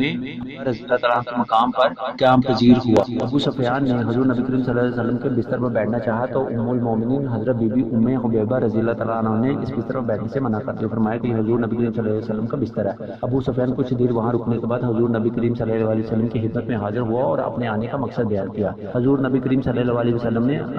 ابو سفیان کی بات کا کوئی جواب نہ دیا، جس پر ابو سفیان وہاں سے حضرت سیدنا ابو بکر صدیق رضی اللہ تعالیٰ عنہ کی خدمت میں حاضر ہوا، لیکن انہوں نے بھی ابو سفیان کی اس کی بات کا کوئی جواب نہ دیا۔ ابو سفیان باری باری حضرت سیدنا عمر فاروق رضی اللہ تعالیٰ عنہ، حضرت سیدنا عثمان غنی رضی اللہ تعالیٰ عنہ اور حضرت سیدنا علی المرتضیٰ رضی اللہ تعالیٰ عنہ کی خدمت میں حاضر ہوا، لیکن انہوں نے بھی ابو سفیان کی کوئی بات کا جواب نہ دیا۔ جب ابو سفیان ناکام ہو کر واپس لوٹ گیا تو حضور نبی کریم صلی اللہ علیہ وسلم نے صحابہ کرام رضی اللہ تعالیٰ عنہ کو جنگ کی تیاری کا حکم دیا، اور اس مقصد کے لیے تمام حلیف قبائل کو بھی حکم نامے بھیج دیے۔ کسی بھی صحابی نے حضور نبی کریم صلی اللہ علیہ وسلم سے یہ بات پوچھنے کی ضرورت نہ کی کہ وہ کس سے جنگ کی تیاری کا حکم دے رہے ہیں، یہاں تک کہ حضور نبی کریم صلی اللہ علیہ وسلم نے بھی کسی صحابی حتیٰ کہ اپنے رازدان حضرت سیدنا ابو بکر صدیق رضی اللہ تعالیٰ عنہ سے بھی اس بات کا ذکر نہیں کیا کہ وہ کس سے جنگ کرنا چاہتے ہیں۔ حضرت سیدنا ابو بکر صدیق رضی اللہ تعالیٰ عنہ اپنی صاحبزادی ام المومنین حضرت عائشہ صدیقہ رضی اللہ تعالیٰ عنہ کے پاس گئے، اور ام المومنین حضرت عائشہ صدیقہ رضی اللہ تعالیٰ عنہ ہتھیار نکال رہی تھی۔ آپ رضی اللہ تعالیٰ عنہ نے اپنی صاحبزادی سے حضور نبی کریم صلی اللہ علیہ وسلم کے فرمان کے بارے میں دریافت کیا تو انہوں نے لا علمی کا اظہار کر دیا۔ ہر جنگ کی تمام تیاری خاموشی کے ساتھ ہوتی رہی۔ 10 رمضان المبارک 8 ہجری کو حضور نبی کریم صلی اللہ علیہ وسلم اپنی 10,000 جانثاروں کے ہمراہ مکہ مکرمہ روانہ ہوئے۔ جب لشکر مقام حجفہ پہنچا تو حضور نبی کریم صلی اللہ علیہ وسلم نے لشکر کو خیمہ زن ہونے کا حکم دیا۔ مقام جفہ پر حضور نبی کریم صلی اللہ علیہ وسلم کے چچا حضرت سیدنا عباس رضی اللہ تعالیٰ عنہ جو کہ مکہ مکرمہ میں قیام پذیر تھے، اپنے اہل و عیال کے ہمراہ حاضر ہوئے، حضور نبی کریم صلی اللہ علیہ وسلم کے لشکر میں شامل ہوئے۔ سرداران قریش کو جب حضور نبی کریم صلی اللہ علیہ وسلم کی آمد کی اطلاع ملی تو انہوں نے تحقیق کے لیے ابو سفیان کو بھیجا۔ جب ابو سفیان نے لشکر اسلام کا جائزہ لیا تو وہ اتنا عظیم و شان لشکر دیکھ کر حیران رہ گیا۔ اس نے واپس آ کر سرداران قریش کو کہا کہ ابھی بھی وقت ہے، وہ جا کر حضور نبی کریم صلی اللہ علیہ وسلم سے معافی مانگ لے تاکہ صلح ہو جائے اور خطرہ ٹال جائے۔ العرض لشکر اسلام فاتحانہ انداز میں مکہ مکرمہ میں داخل ہوا۔ حضور نبی کریم صلی اللہ علیہ وسلم نے اعلان فرمایا، جو شخص حرم کعبہ میں پناہ لے گا اس کے لیے امان ہے، جو شخص اپنے گھر کا دروازہ بند کر لے گا اس کے لیے امان ہے، اور جو شخص ابو سفیان کے گھر داخل ہو جائے گا اس کے لیے بھی امان ہے۔ حضور نبی کریم صلی اللہ علیہ وسلم جس وقت مکہ مکرمہ میں داخل ہوئے تو آپ صلی اللہ علیہ وسلم اپنی اونٹنی پر سوار تھے، وہی اونٹنی تھی جو ہجرت کے وقت حضور نبی کریم صلی اللہ علیہ وسلم نے حضرت سیدنا ابو بکر صدیق رضی اللہ تعالیٰ عنہ سے خریدی تھی، اور اسی اونٹنی پر بیٹھ کر آپ صلی اللہ علیہ وسلم نے غزوات میں شرکت فرمائی، اور آج دین اسلام کی سب سے بڑی فتح مکہ مکرمہ کے وقت بھی آپ صلی اللہ علیہ وسلم اسی اونٹنی پر سوار تھے۔ آپ صلی اللہ علیہ وسلم کے دائیں جانب حضرت سیدنا ابو بکر صدیق رضی اللہ تعالیٰ عنہ تھے، اور پیچھے 10,000 مجاہدین کا عظیم لشکر تھا۔ فتح مکہ کے قریب تمام عرب کے لوگ گوش اسلام ہو گئے۔ فتح مکہ اصل میں دین حق کی فتح تھی۔ حضرت سیدنا ابو بکر صدیق رضی اللہ تعالیٰ عنہ اپنے والد بزرگوار حضرت ابو قافہ کو لے کر حاضر خدمت ہوئے، جو کہ اس وقت 'مسلمان نہ ہوئے تھے اور نابینا تھے. حضور نبی کریم صلی اللہ علیہ وسلم نے جب حضرت ابو فاقر رضی اللہ اللہ عنہ کو دیکھا تو حضرت سیدنا ابو بکر صدیق رضی اللہ تعالیٰ سے فرمایا ابو بکر رضی اللہ تعالیٰ عنہ تم مجھے کہہ دیتے میں خود ان کے پاس چلا جاتا۔ پھر حضور نبی کریم صلی اللہ علیہ وسلم نے حضرت ابو قافہ رضی اللہ تعالیٰ عنہ کو کلمہ پڑھایا اور دار اسلام میں داخل ہوئے۔ حضرت سیدنا ابو بکر صدیق رضی اللہ تعالیٰ عنہ نے حضور نبی کریم صلی اللہ علیہ وسلم سے عرض کیا یا رسول اللہ صلی اللہ علیہ وسلم مجھے اپنے والد کے اسلام قبول کرنے کی اتنی خوشی نہیں جتنی خوشی مجھے آپ صلی اللہ علیہ وسلم کے چاچا ابو طالب کے اسلام قبول کرنے پر ہوتی، تاکہ آپ صلی اللہ علیہ وسلم کی آنکھیں ان کو مسلمان دیکھ کر ٹھنڈی ہوتی۔ حضور نبی کریم صلی اللہ علیہ وسلم نے حضرت سیدنا ابو بکر صدیق رضی اللہ تعالیٰ عنہ کی بات سن کر فرمایا ابو بکر رضی اللہ تعالیٰ عنہ تم نے درست کہا۔ حضرت سیدنا ابو بکر صدیق رضی اللہ تعالیٰ عنہ کو ایک اور اعزاز حاصل ہوا اور آپ رضی اللہ تعالیٰ عنہ کی صحابہ رسول صلی اللہ علیہ وسلم ہونے کا اعزاز حاصل ہوا۔ وہ داؤد کی روایت ہے کہ حضور نبی کریم صلی اللہ علیہ وسلم اور صحابہ رضی اللہ تعالیٰ عنہ قیام مکہ مکرمہ میں 17 روز تک رہا۔ ترمذی شریف کی روایت میں حضور نبی کریم صلی اللہ علیہ وسلم کا قیام 18 روز رہا، جبکہ بخاری شریف میں حضرت ابن عباس رضی اللہ تعالیٰ عنہ کی روایت میں 19 دن کا ذکر ہے۔ حضور نبی کریم صلی اللہ علیہ وسلم نے مکہ مکرمہ کا نظم و نسق حضرت عطاب بن اسید رضی اللہ تعالیٰ عنہ کے سپرد فرماتے ہوئے انہیں مکہ مکرمہ کا گورنر نامزد کیا۔ حضرت معاذ بن جبل رضی اللہ تعالیٰ عنہ کو حضور نبی کریم صلی اللہ علیہ وسلم نے 9 مسلمانوں کی تربیت کے لیے مقرر فرمایا کہ وہ 9 مسلمانوں کا احکام دین سکھائیں۔ فتح مکہ کی تاریخ میں بھی اختلاف پایا جاتا ہے۔ مسلم کی روایت میں کے مطابق 16 رمضان المبارک ہے اور امام احمد کی روایت کے مطابق رمضان المبارک ہے۔ محمد بن اسحاق کی روایت کے مطابق 20 رمضان المبارک اور بعض کے مطابق 17 رمضان المبارک ہے۔ حج 9 ہجری میں غزوہ تبوک سے واپسی پر حضور نبی کریم صلی اللہ علیہ وسلم نے حضرت سیدنا ابو بکر صدیق رضی اللہ تعالیٰ عنہ کو امیر حج مقرر فرمایا اور آپ رضی اللہ تعالیٰ عنہ 300 صحابہ کرام رضی اللہ تعالیٰ عنہ کا قافلہ لے کر مدینہ منورہ سے مکہ مکرمہ حج کے لیے روانہ ہے۔ حضور نبی کریم صلی اللہ علیہ وسلم اس سے پہلے بھی حضرت سیدنا ابو بکر صدیق رضی اللہ تعالیٰ عنہ کو کئی اہم ذمہ داریاں سونپتے رہے تھے اور آپ رضی اللہ تعالیٰ عنہ کے حج مقرر فرمایا تھا۔ حضرت سیدنا ابو بکر صدیق رضی اللہ تعالیٰ عنہ نے امیر حج کے تمام فرائض ادا کیے اور اپنے ساتھیوں کے کھانے پینے اور سونے کا برابر انتظام کرتے رہے۔ آپ رضی اللہ تعالیٰ عنہ نے اپنے ساتھیوں کو اس طریقے سے منظم کیا کہ دشمنان اسلام یہی سمجھتے رہے کہ مسلمان تعداد میں زیادہ ہے۔ جابر بن عبداللہ رضی اللہ تعالیٰ عنہ سے مروی ہے کہ جب ہم مقام ارج پر پہنچے تو حضرت سیدنا ابو بکر صدیق رضی اللہ تعالیٰ عنہ نے ہمیں فجر کی نماز کے لیے پکارا۔ اس دوران ہم نے اونٹنی کے بلبلانے کی آواز سنی۔ حضرت سیدنا ابو بکر صدیق رضی اللہ تعالیٰ عنہ ہم سے فرمانے لگے کہ یہ حضور نبی کریم صلی اللہ علیہ وسلم کی اونٹنی کی آواز ہے اور ہو سکتا ہے کہ حضور نبی کریم صلی اللہ علیہ وسلم خود ہو۔ اگر حضور نبی کریم صلی اللہ علیہ وسلم خود ہوں تو ہم ان کے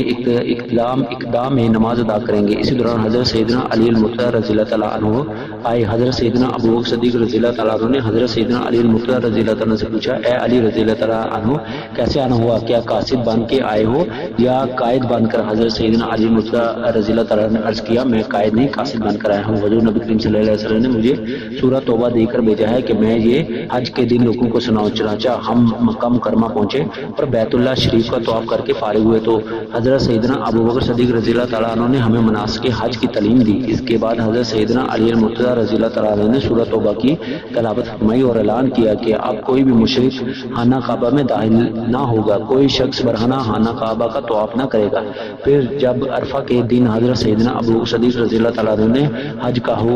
کا خطبہ دیا تو حضرت سیدنا علی المرتضی رضی اللہ تعالیٰ عنہ نے سورہ توبہ کی ایک مرتبہ پھر تلاوت فرمائی۔ پھر جب حضرت سیدنا ابو بکر صدیق رضی اللہ تعالیٰ عنہ نے لوگوں کو قربانی کا حکم دیا تو قربانی کے بعد حضرت سیدنا علی المرتضی رضی اللہ تعالیٰ عنہ نے پھر سورہ توبہ کی تلاوت کی اور پھر جب حضرت سیدنا ابو بکر صدیق رضی اللہ تعالیٰ عنہ نے صحیح کا طریقہ بتایا اور صحیح کرنے کا حکم دیا تو حضرت سیدنا علی المرتضی رضی اللہ تعالیٰ عنہ نے صحیح کے بعد پھر سورہ توبہ کی تلاوت فرمائی۔ یوں حضرت سیدنا علی المرتضی رضی اللہ تعالیٰ عنہ نے حضور نبی کریم صلی اللہ علیہ وسلم کے فرمان کے مطابق 4 مرتبہ سورہ توبہ کی تلاوت فرمائی۔ حضرت ابن عمر رضی اللہ تعالیٰ عنہ سے مروی ہے کہ حضور نبی کریم صلی اللہ علیہ وسلم نے حضرت سیدنا ابو بکر صدیق رضی اللہ تعالیٰ عنہ کو امیر حج مقرر فرمایا اور یوں آپ رضی اللہ تعالیٰ عنہ پہلے شخص تھے جنہوں نے اجتماعی طور پر مسلمانوں کا پہلا حج کروایا۔ حضور نبی کریم صلی اللہ علیہ وسلم نے حضرت سیدنا ابو بکر صدیق رضی اللہ تعالیٰ عنہ کو امیر حج مقرر فرمایا۔ حضرت سیدنا علی المرتضی رضی اللہ تعالیٰ عنہ کو نقب اسلام مقرر فرمایا۔ حضرت سعد بن ابی وقاص رضی اللہ تعالیٰ عنہ، حضرت جابر بن عبداللہ رضی اللہ تعالیٰ عنہ، حضرت ابو ہریرہ رضی اللہ تعالیٰ عنہ کو معلم بنایا اور حضرت سیدنا ابو بکر صدیق رضی اللہ تعالیٰ عنہ کو اپنی طرف سے قربانی کے لیے 20 اونٹ بھی دیے۔ حضرت سیدنا ابو بکر صدیق رضی اللہ تعالیٰ عنہ بحیثیت امام۔ حضرت سہل بن سعد رضی اللہ تعالیٰ عنہ سے مروی ہے کہ بنو عمرو بن عوف کے درمیان جھگڑا ہو گیا۔ حضرت نبی کریم صلی اللہ علیہ وسلم کو جب علم ہوا تو آپ صلی اللہ علیہ وسلم نماز ظہر کے بعد ان کے درمیان صلح کے لیے کروانے کے لیے تشریف لے گئے۔ آپ صلی اللہ علیہ وسلم نے جاتے ہوئے حضرت سیدنا بلال رضی اللہ تعالیٰ عنہ سے فرمایا کہ بلال رضی اللہ تعالیٰ عنہ اگر مجھے دیر ہو جائے اور عصر کا وقت ہو جائے تو ابو بکر صدیق رضی اللہ تعالیٰ عنہ سے کہنا کہ وہ نماز عصر میں لوگوں کی امامت کرے۔ چنانچہ نماز عصر کا وقت ہو گیا اور حضرت سیدنا بلال رضی اللہ تعالیٰ عنہ نے نماز کے لیے اقامت کہی اور حضرت سیدنا ابو بکر صدیق رضی اللہ تعالیٰ عنہ امامت کے لیے کھڑے ہو گئے۔ اس دوران حضور نبی کریم صلی اللہ علیہ وسلم بھی تشریف لے آئے۔ حضور نبی کریم صلی اللہ علیہ وسلم صفوں کو پھیلانگتے ہوئے حضرت سیدنا ابو بکر صدیق رضی اللہ تعالیٰ عنہ کے پیچھے کھڑے ہوئے۔ اس دوران دیگر صحابہ کرام رضی اللہ تعالیٰ عنہ نے حضرت سیدنا ابو بکر صدیق رضی اللہ تعالیٰ عنہ کو متوجہ کرنے کے لیے سیٹیاں بجائی، لیکن حضرت سیدنا ابو بکر صدیق رضی اللہ تعالیٰ عنہ جب نماز کے لیے کھڑے ہو جاتے تو کسی کی جانب متوجہ نہ ہوتے تھے۔ حضرت سیدنا ابو بکر صدیق رضی اللہ تعالیٰ عنہ نے جب دیکھا کہ لوگ سیٹیاں بجانے سے رک نہیں رہے تو انہوں نے پیچھے مڑ کر دیکھا تو حضور نبی کریم صلی اللہ علیہ وسلم کو کھڑا دیکھا۔ آپ رضی اللہ تعالیٰ عنہ نے حضور نبی کریم صلی اللہ علیہ وسلم کے لیے جگہ چھوڑنی چاہیے تو حضور نبی کریم صلی اللہ علیہ وسلم نے اشارے سے فرمایا کہ امامت کرتے رہو۔ حضرت سیدنا ابو بکر صدیق رضی اللہ تعالیٰ عنہ نے اللہ عز و جل کی حمد و ثنا بیان کی اور پھر پیچھے ہٹ گئے۔ حضور نبی کریم صلی اللہ علیہ وسلم آگے بڑھے اور امامت فرمائی۔ نماز پڑھنے کے بعد حضور نبی کریم صلی اللہ علیہ وسلم نے حضرت سیدنا ابو بکر صدیق رضی اللہ تعالیٰ عنہ سے فرمایا ابو بکر رضی اللہ تعالیٰ عنہ تم نے امامت کیوں نہ کروائی؟ حضرت سیدنا ابو بکر صدیق رضی اللہ تعالیٰ عنہ نے عرض کیا یا رسول اللہ صلی اللہ علیہ وسلم ابو قافہ کے بیٹے کا اتنا مقام کیا کہ وہ آپ صلی اللہ علیہ وسلم کا امام بنے۔ اس موقع پر حضور نبی کریم صلی اللہ علیہ وسلم نے حضرت صحابہ کرام رضی اللہ تعالیٰ عنہ سے فرمایا کہ اگر نماز میں کوئی ایسا فعل دیکھیں تو بجائے سیٹیاں بجانے کے سبحان اللہ کہے۔ ام المومنین حضرت عائشہ صدیقہ رضی اللہ تعالیٰ عنہ سے مروی ہے کہ حضور نبی کریم صلی اللہ علیہ وسلم نے مرض الموت میں مبتلا ہوئے تو آپ صلی اللہ علیہ وسلم نے حضرت سیدنا بلال رضی اللہ تعالیٰ عنہ کو حکم دیا کہ وہ حضرت ابو بکر صدیق رضی اللہ تعالیٰ عنہ سے نماز کی امامت کے لیے کہے۔ میں نے عرض کیا یا رسول اللہ صلی اللہ علیہ وسلم وہ بہت جلد مغموم ہو جاتے ہیں اور جب وہ امامت کے لیے کہیں گے تو لوگ ان کی آواز نہ سن سکیں گے، اس لیے آپ صلی اللہ علیہ وسلم حضرت سیدنا عمر فاروق رضی اللہ تعالیٰ عنہ کو نماز میں امامت کے لیے کہہ دے۔ حضور نبی کریم صلی اللہ علیہ وسلم نے فرمایا نہیں، ابو بکر رضی اللہ تعالیٰ عنہ ہی نماز میں امامت کریں گے۔ حضرت انس بن مالک رضی اللہ تعالیٰ عنہ سے مروی ہے کہ حضور نبی کریم صلی اللہ علیہ وسلم نے حضرت سیدنا ابو بکر صدیق رضی اللہ تعالیٰ عنہ کی امامت کو حکم دیا اور جس وقت حضرت سیدنا ابو بکر صدیق رضی اللہ تعالیٰ عنہ امامت کے لیے اٹھے تو حضور نبی کریم صلی اللہ علیہ وسلم نے اپنا حجرہ مبارک کا پردہ ہٹایا اور ہاتھ کے اشارے سے حضرت سیدنا ابو بکر صدیق رضی اللہ تعالیٰ عنہ کو امامت کے لیے اشارہ کیا۔ صحیح بخاری میں منقول ہے کہ حضور نبی کریم صلی اللہ علیہ وسلم کو کچھ افاقہ ہوا تو آپ صلی اللہ علیہ وسلم ظہر کی نماز کے وقت غسل فرما کر حضرت سیدنا عباس رضی اللہ تعالیٰ عنہ اور حضرت سیدنا علی المرتضیٰ رضی اللہ تعالیٰ عنہ کے ہمراہ مسجد نبوی میں آئے۔ حضرت سیدنا ابو بکر صدیق رضی اللہ تعالیٰ عنہ اس وقت امامت فرما رہے تھے۔ آپ صلی اللہ علیہ وسلم نے ہاتھ کے اشارے سے حضرت سیدنا ابو بکر صدیق رضی اللہ تعالیٰ عنہ کو نماز پڑھنے کا حکم دیا اور خود حضرت سیدنا ابو بکر صدیق رضی اللہ تعالیٰ عنہ کی امامت میں نماز ادا کی۔ بعد ازاں آپ صلی اللہ علیہ وسلم نے نماز کے بعد صحابہ کرام رضی اللہ تعالیٰ عنہ کو مختلف نصیحتیں ارشاد فرمائی۔ نبی کریم صلی اللہ علیہ وسلم کا وصال اور کیفیت حضرت سیدنا ابو بکر صدیق رضی اللہ تعالیٰ عنہ 28 سفر کو حضور نبی کریم صلی اللہ علیہ وسلم جنت البقیع تشریف لے گئے۔ جنت البقیع سے واپسی پر حضور نبی کریم صلی اللہ علیہ وسلم کی طبیعت ناساز ہو گئی اور آپ صلی اللہ علیہ وسلم نے تمام ازواج مطہرات سے اجازت لے کر ام المومنین حضرت عائشہ صدیقہ رضی اللہ تعالیٰ عنہ کے گھر قیام فرما لیا۔ اس دوران آپ صلی اللہ علیہ وسلم باوجود طبیعت ناسازی کے باقاعدگی سے نماز کے وقت امامت فرماتے رہے۔ جب طبیعت کچھ زیادہ ہی ناساز ہوئی تو آپ صلی اللہ علیہ وسلم نے حضرت سیدنا ابو بکر صدیق رضی اللہ تعالیٰ عنہ کو حکم دیا کہ وہ امامت فرمائے۔ ایک روز ظہر کی وقت حضور نبی کریم صلی اللہ علیہ وسلم کی طبیعت قدر بہتر ہوئی تو آپ صلی اللہ علیہ وسلم نے غسل کیا اور حضرت سیدنا عباس رضی اللہ تعالیٰ عنہ اور سیدنا علی المرتضیٰ رضی اللہ تعالیٰ عنہ کے ہمراہ مسجد نبوی میں تشریف لائے۔ حضرت سیدنا ابو بکر صدیق رضی اللہ تعالیٰ عنہ اس وقت نماز ظہر کے امام فرما رہے تھے۔ آپ رضی اللہ تعالیٰ عنہ نے جب حضور نبی کریم صلی اللہ علیہ وسلم کے قدموں کی آہٹ سنی تو آپ رضی اللہ تعالیٰ عنہ پیچھے ہٹنے لگے۔ حضور نبی کریم صلی اللہ علیہ وسلم نے اشارے سے روکا اور نماز جاری رکھنے کا اشارہ کیا۔ حضور نبی کریم صلی اللہ علیہ وسلم نے حضرت سیدنا ابو بکر صدیق رضی اللہ تعالیٰ عنہ کی امامت میں نماز ادا کی۔ نماز کی ادائیگی کے بعد آپ صلی اللہ علیہ وسلم نے صحابہ کرام رضی اللہ تعالیٰ عنہ کو مخاطب کرتے ہوئے فرمایا میرے بعد میری قبر کو یہودیوں اور نصرانیوں کی طرح سجدہ گاہ مت بنا لینا اور میں تم کو انصار کے حق میں وصیت کرتا ہوں یہ لوگ میرے جسم میں پیرخن میں ہیں اور میرا زاد راہ رہے ہیں۔ انہوں نے واجبات پورے کر دیے، اب ان کے حقوق باقی رہ گئے، میں ان میں سے اچھا کام کرنے والوں کی قدر کرنا اور لغزش کرنے والوں سے درگزر کرنا۔ پھر فرمایا ایک بندہ ایسا بھی ہے جس کے سامنے دنیا کو پیش کیا گیا مگر اس نے آخرت کو اختیار کیا۔ حضور نبی کریم صلی اللہ علیہ وسلم کی بات سن کر حضرت سیدنا ابوبکر صدیق رضی اللہ تعالیٰ عنہ کی آنکھوں میں آنسو آ گئے۔ آپ رضی اللہ تعالیٰ عنہ سمجھ گئے حضور نبی کریم صلی اللہ علیہ وسلم کا اشارہ میری جانب ہے۔ آپ رضی اللہ تعالیٰ عنہ نے عرض کیا یا رسول اللہ صلی اللہ علیہ وسلم، میرے ماں باپ، میری جان اور میرا مال متاع آپ رضی اللہ تعالیٰ پر قربان ہو۔ نبی کریم صلی اللہ علیہ وسلم نے فرمایا ابو بکر رضی اللہ تعالیٰ عنہ تسلی رکھو۔ پھر فرمایا ابو بکر رضی اللہ تعالیٰ عنہ کے دروازے کے علاوہ مسجد کی طرف کھلنے والے تمام گھروں کے دروازے بند کر دو، کیونکہ میں ایسا کوئی آدمی نہیں جانتا جو دوستی میں میرے نزدیک ابو بکر رضی اللہ تعالیٰ عنہ سے افضل ہو۔ حضرت عبداللہ بن مسعود رضی اللہ تعالیٰ عنہ سے روایت ہے کہ نبی کریم صلی اللہ علیہ وسلم نے حضرت سیدنا ابو بکر صدیق رضی اللہ تعالیٰ عنہ سے فرمایا اے ابو بکر رضی اللہ تعالیٰ عنہ پوچھو۔ عرض کیا یا رسول اللہ صلی اللہ علیہ وسلم وصال کا وقت قریب ہے؟ آپ صلی اللہ علیہ وسلم نے فرمایا وصال قریب ہے اور بہت ہی قریب آ گیا ہے۔ عرض کیا یا رسول اللہ صلی اللہ علیہ وسلم جو اللہ تعالیٰ کے پاس ہے وہ آپ صلی اللہ علیہ وسلم کو مبارک، کاش ہم اپنے انجام کے بارے میں جانتے۔ آپ صلی اللہ علیہ وسلم نے فرمایا اللہ تعالیٰ کی طرف سدرۃ المنتہا کی طرف۔ یا رسول اللہ صلی اللہ علیہ وسلم آپ کو غسل کون دے گا؟ فرمایا میرے قریبی، پھر ان کے قریبی۔ عرض کیا یا آپ صلی اللہ علیہ وسلم کا کفن کس کو کیا جائے؟ فرمایا میرا ان کپڑوں میں اور یمنی لباس اور مصر کی سفید چادر میں۔ عرض کیا آپ صلی اللہ علیہ وسلم کی نماز جنازہ کیسے پڑھی جائے؟ چنانچہ ہم رو دیے، آپ صلی اللہ علیہ وسلم بھی رو دیے، مجھے غسل دو اور کفن دے دو تو پھر مجھے میری قبر کے کنارے پر چارپائی رکھ دینا، پھر مجھے تنہا چھوڑ کر باہر نکل جانا۔ سب سے پہلے اللہ تعالیٰ مجھ پر صلوات و سلام پڑے گا جو تم پر رحمت بھیجتا ہے، اور اس کے بعد فرشتے تمہارے لیے مغفرت طلب کرتے ہیں۔ فرشتوں کو مجھ پر درود کی اجازت دی جائے گی، اور سب سے پہلے اللہ کی محلوق میں علیہ السلام میرے پاس آئیں گے اور مجھ پر درود پڑھیں گے، پھر میکائیل علیہ السلام، پھر اسرافیل علیہ السلام، پھر ایک جماعت کثیر کے ساتھ اسرائیل علیہ السلام درود پڑھیں گے، پھر تمام فرشتے آئیں گے، اور اس کے بعد تم گروہ در گروہ داخل ہونا اور گروہوں کی صورت میں مجھ پر درود سلام پڑھنا ہے۔ چیخو پکار اور رونے دھونے کے باعث مجھے تکلیف نہ دینا۔ سب سے پہلے تم میں سے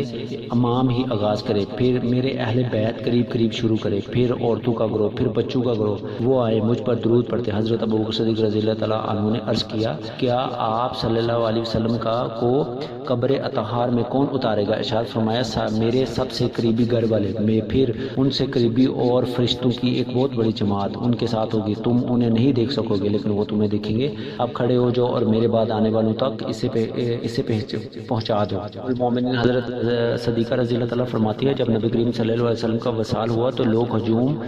کر آئے اور رونے کی آوازیں بلند ہونے لگے۔ فرشتوں نے نبی کریم صلی اللہ علیہ وسلم کو آپ صلی اللہ علیہ وسلم کے کپڑوں میں لپیٹ دیا۔ نبی کریم صلی اللہ علیہ وسلم کے وصال مبارک متعلق لوگوں میں اختلاف ہو گیا، بعض نے آپ صلی اللہ علیہ وسلم کو موت کو جھٹلا دیا، بعض گونگے ہو گئے اور طویل مدت کے بعد بولنا شروع کیا۔ سیدنا عمر فاروق رضی اللہ تعالیٰ عنہ ان لوگوں میں سے تھے جنہوں نے آپ صلی اللہ علیہ وسلم کی موت کا انکار کر دیا تھا۔ حضرت سیدنا علی المرتضی رضی اللہ تعالیٰ عنہ غم سے نڈال ہو کر بیٹھنے والوں میں تھے۔ حضرت سیدنا عثمان رضی اللہ تعالیٰ عنہ ان لوگوں میں سے تھے جو گونگے ہو کر رہ گئے۔ سیدنا عمر فاروق رضی اللہ تعالیٰ عنہ نے اپنی تلوار میان سے نکال لی اور اعلان کر دیا کہ اگر کسی نے کہا حضور نبی کریم صلی اللہ علیہ وسلم کا وصال ہو گیا تو میں اس کا سر قلم کر دوں گا۔ نبی کریم صلی اللہ علیہ وسلم بھی حضرت موسیٰ علیہ السلام کی طرح 40 دن کے لیے اپنی قوم سے پوشیدہ ہو گئے ہیں اور 40 دن بعد آپ صلی اللہ علیہ وسلم واپس آ جائیں گے۔ سیدنا ابوبکر صدیق رضی اللہ تعالیٰ عنہ کو جب وصال کی اطلاع ملی تو اس وقت آپ رضی اللہ تعالیٰ عنہ بن حارث کے ہاتھ فوراً آئے اور نبی کریم صلی اللہ علیہ وسلم کی خدمت میں حاضر ہوئے۔ آپ صلی اللہ علیہ وسلم کی طرف دیکھ کر بوسہ دیا اور فرمایا یا رسول اللہ صلی اللہ علیہ وسلم میرے ماں باپ آپ صلی اللہ علیہ وسلم پر قربان ہو، آپ صلی اللہ علیہ وسلم کو دوبارہ موت کا مزہ نہیں چکھائے گا۔ اللہ کی قسم نبی کریم صلی اللہ علیہ وسلم وصال فرما گئے، پھر لوگوں کے پاس تشریف لے گئے اور فرمایا اے لوگوں جو محمد صلی اللہ علیہ وسلم کی عیادت کرتا تھا اور تو یاد رکھے محمد صلی اللہ علیہ وسلم وصال پا گئے ہیں، اور جو محمد صلی اللہ علیہ وسلم کے رب تعالیٰ کی عبادت کرتا تھا تو یاد رکھو وہ اور مجھ اور محمد صلی اللہ علیہ وسلم تو ایک رسول ہیں، ان سے پہلے بھی کئی رسول ہو چکے، تو کیا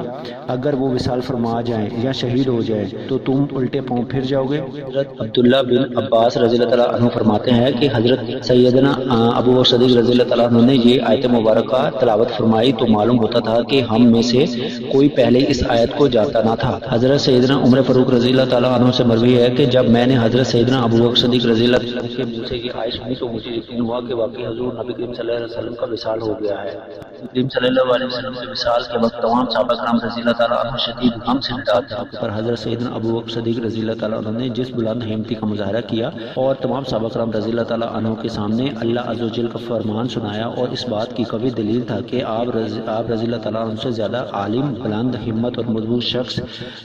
اس وقت صحابہ کرام رضی اللہ تعالیٰ عنہ میں کوئی نہ تھا، اور آپ رضی اللہ تعالیٰ عنہ صحابہ کرام رضی اللہ تعالیٰ عنہ کے اول حضرت سیدنا ابو بکر صدیق رضی اللہ تعالیٰ عنہ جہاں نثار حضور نبی کریم صلی اللہ علیہ وسلم امام الصادقین افضل البشر بعد از انبیاء علیہ السلام حضرت سیدنا ابو بکر صدیق رضی اللہ تعالیٰ عنہ کو مقام صحابہ کرام رضی اللہ تعالیٰ عنہ میں بلا شبہ سب سے بلند ہے۔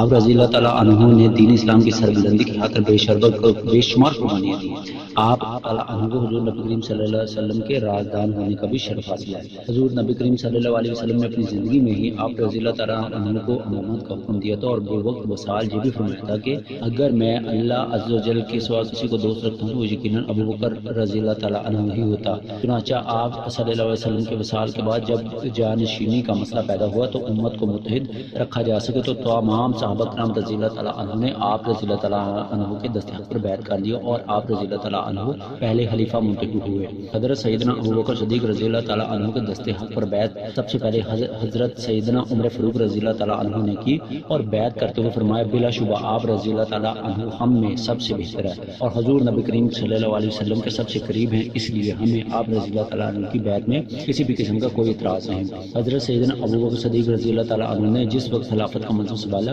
اس وقت آپ رضی اللہ تعالیٰ عنہ کی عمر مبارک 61 برس تھی۔ حضرت سیدنا علی المرتضی رضی اللہ تعالیٰ عنہ کے ہمراہ بنو ہاشم کی ایک چھوٹی سی جماعت کے علاوہ تمام صحابہ کرام رضی اللہ تعالیٰ عنہ نے آپ رضی اللہ تعالیٰ عنہ کے دست حق پر بیعت کر لی تھی، اور آپ رضی اللہ تعالیٰ عنہ کو خلیفہ تسلیم کر لیا تھا۔ حضرت سیدنا ابو بکر صدیق رضی اللہ تعالیٰ عنہ نے منصب خلافت پر بیٹھتے ہوئے مجمع عام سے تقریر کرتے ہوئے فرمایا اے لوگو، میں تمہارے کاموں پر تمہارا نگران بنایا گیا ہوں، میں تم میں سے ہوں اور تم سے کسی طرح بہتر نہیں ہوں۔ جب میں کوئی اچھا کام کروں تو میری مدد کرنا، اور اگر تم مجھ سے کوئی کوتاہی دیکھو تو مجھے رائے راست پر آنے کی نصیحت کرنا۔ یاد رکھو راست بازی امانت ہے، اور تم میں سے ہر کمزور میرے نزدیک طاقتور ہے جب تک میں اسے حق نہ دلوا دوں، اور ہر کو بھی میرے نزدیک کمزور ہے جب تک میں اس سے حق نہ لے لوں۔ جو لوگ جہاد فی سبیل اللہ چھوڑ دیتے ہیں اللہ ان کو ذلیل کر دیتا ہے، جس قوم میں بدکاری پھیل جاتی ہے اللہ عز و جل اس قوم کو غرق کر دیتا ہے، اور جس کام میں اللہ عز و جل اور حضور نبی کریم صلی اللہ علیہ وسلم کی نافرمانی کرو تو تم میری عطا سے انکار کر دو۔ حضرت سیدنا علی المرتضی رضی اللہ تعالیٰ عنہ کی بیعت کے متعلق روایت میں آتا ہے حضرت سیدنا علی المرتضی رضی اللہ تعالیٰ عنہ نے حضرت سیدنا ابو بکر صدیق رضی اللہ تعالیٰ عنہ کی بیعت میں اس لیے تاخیر فرمائی کہ حضرت سیدنا علی المرتضی رضی اللہ تعالیٰ عنہ نے قسم کھا رکھی تھی کہ جب تک وہ قرآن پاک جمع نہیں کر لیتے اس وقت نماز کے سوا کبھی اپنی چادر نہ اوڑھیں گے۔ جس وقت حضرت سیدنا علی المرتضی رضی اللہ تعالیٰ عنہ بیعت کے لیے حاضر ہوئے تو آپ رضی اللہ تعالیٰ عنہ نے اس موقع پر حضرت سیدنا ابو بکر صدیق رضی اللہ تعالیٰ عنہ کے فضائل کا بھی ذکر کیا، جو کلام میں حضور نبی کریم صلی اللہ علیہ وسلم نے حضرت سیدنا ابو بکر صدیق رضی اللہ تعالیٰ عنہ کے بارے میں فرمایا تھا۔ آپ رضی اللہ تعالیٰ عنہ نے اس بات کا بھی برملا اقرار کیا کہ شروع میں ہم سمجھتے تھے کہ خلافت بنو ہاشم کا حق ہے، کیونکہ ہم حضور نبی کریم صلی اللہ علیہ وسلم کی قرابت دار ہونے کی وجہ سے اسے اپنا حق سمجھتے تھے۔ حضرت سیدنا ابو بکر صدیق رضی اللہ تعالیٰ عنہ نے جب حضرت سیدنا علی المرتضی رضی اللہ تعالیٰ عنہ کو کلام سنا تو آپ رضی اللہ تعالیٰ عنہ کی آنکھیں نام ہو گئی۔ آپ رضی اللہ تعالیٰ عنہ نے فرمایا اللہ عز و جل کی قسم میں حضور نبی کریم صلی اللہ علیہ وسلم کے عرب کو اپنے عزیز و اقارب سے بہتر سمجھتا ہوں۔ اس کلام کے بعد حضرت سیدنا ابو بکر صدیق رضی اللہ تعالیٰ عنہ اور حضرت سیدنا علی المرتضی رضی اللہ تعالیٰ عنہ کے درمیان غلط فہمی دور ہو گئی اور دونوں کے دل ایک دوسرے کے مخالف ہو گئے۔ سیدنا علی المرتضی رضی اللہ تعالیٰ عنہ کی جانب سے بیعت کی تحریر کو کئی لوگوں نے غلط رنگ دینے کی کوشش کی، اور حضرت سیدنا ابو بکر صدیق رضی اللہ تعالیٰ عنہ کو بھی ان کی جانب سے غلط فہمی میں مبتلا کرنے کی کوشش کی، لیکن حضرت ابو بکر صدیق رضی اللہ تعالیٰ عنہ نے اپنی بردباری اور تدبیر کے ساتھ اس معاملے کو خوش سلوکی سے طے کیا۔ حضرت سیدنا ابو بکر صدیق رضی اللہ تعالیٰ عنہ کو منصب خلافت پر بیٹھتے پہلے ان قبائل کے ساتھ مقابلہ کرنا پڑا جنہوں نے حضور حضور نبی کریم صلی اللہ علیہ وسلم کے وصال کے بعد زکوٰۃ دینے سے انکار کر دیا تھا۔ آپ رضی اللہ تعالیٰ عنہ کو صحابہ کرام رضی اللہ تعالیٰ عنہ کی جانب سے مشورہ دیا گیا کہ حضرت اسامہ بن زید رضی اللہ تعالیٰ عنہ جنہیں حضور نبی کریم صلی اللہ علیہ وسلم نے لشکر دے کر رومیوں کے خلاف مہم جوئی کے لیے بھیجا تھا، انہیں واپس بلا لیں۔ مگر آپ رضی اللہ تعالیٰ عنہ نے انکار کر دیا کہ میں حضور نبی کریم صلی اللہ علیہ وسلم کے فرمان کے خلاف نہیں کر سکتا۔ حضرت سیدنا ابوبکر صدیق رضی اللہ تعالیٰ عنہ نے جب خلیفہ بنے تو کچھ لوگوں نے آپ رضی اللہ تعالیٰ عنہ کی خلافت پر اعتراض کیا تو آپ رضی اللہ تعالیٰ عنہ نے لوگوں کو مخاطب کرتے ہوئے فرمایا، اے لوگو، اگر تمہیں جو گمان ہے کہ میں نے خلافت سے تم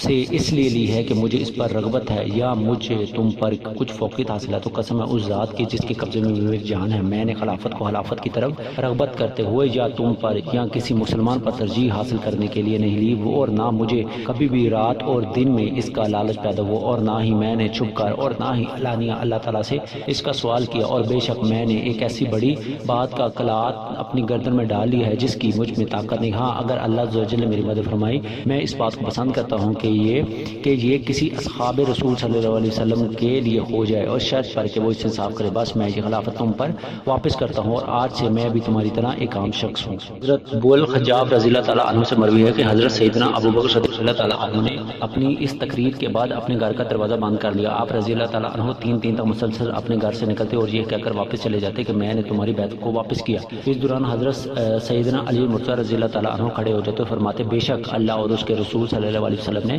آپ رضی اللہ تعالیٰ عنہ کو ہمیشہ مقدم رکھا ہے، ہم بھی آپ رضی اللہ تعالیٰ عنہ کو مقدم رکھتے ہیں، بس کون ہے ایسا جو آپ رضی اللہ تعالیٰ عنہ کو اس منصب سے ہٹائے۔ حضرت زید بن علی رحمۃ اللہ علیہ اپنے آباء و اجداد سے روایت کرتے ہوئے فرماتے ہیں، حضرت سیدنا ابوبکر صدیق رضی اللہ تعالیٰ عنہ نے جب ممبر پر کھڑے ہو تقریر کی اور خلافت کو واپس کیا تو حضرت سیدنا علی مرتضیٰ رضی اللہ تعالیٰ عنہ نے کھڑے ہو کر کہا، اللہ کی قسم ہم اس بیعت کو ہرگز واپس نہ کریں گے، جبکہ ہم جانتے ہیں کہ حضور نبی کریم صلی اللہ علیہ وسلم نے آپ رضی اللہ تعالیٰ عنہ کو ہم میں سے ہر ایک پر مقدم رکھا ہے۔ ابوبکر رضی اللہ تعالیٰ عنہ نے خلافت کا آغاز نہایت ہی محتش حالات میں کیا، کیونکہ حضور نبی کریم صلی اللہ علیہ وسلم کے وصال کے بعد کئی فتنے نمودار ہو گئے، لیکن آپ رضی اللہ تعالیٰ عنہ نے اپنی ذہانت اور بصیرت کی بدولت ان تمام معاملات کو بخوبی نبھایا اور صحیح طور پر حضور نبی کریم صلی اللہ علیہ وسلم کے جانشین ہونے کا حق ادا کیا۔ آپ رضی اللہ تعالیٰ عنہ کی انہی خدمات کی بدولت آپ رضی اللہ تعالیٰ عنہ کو دین اسلام کو نئی زندگی بخشنے والا قرار دیا گیا۔ سیدنا ابوبکر صدیق رضی اللہ تعالیٰ عنہ کی فتوحات۔ حضور نبی کریم صلی اللہ علیہ وسلم نے حضرت اسامہ بن زید رضی اللہ تعالیٰ عنہ کو ایک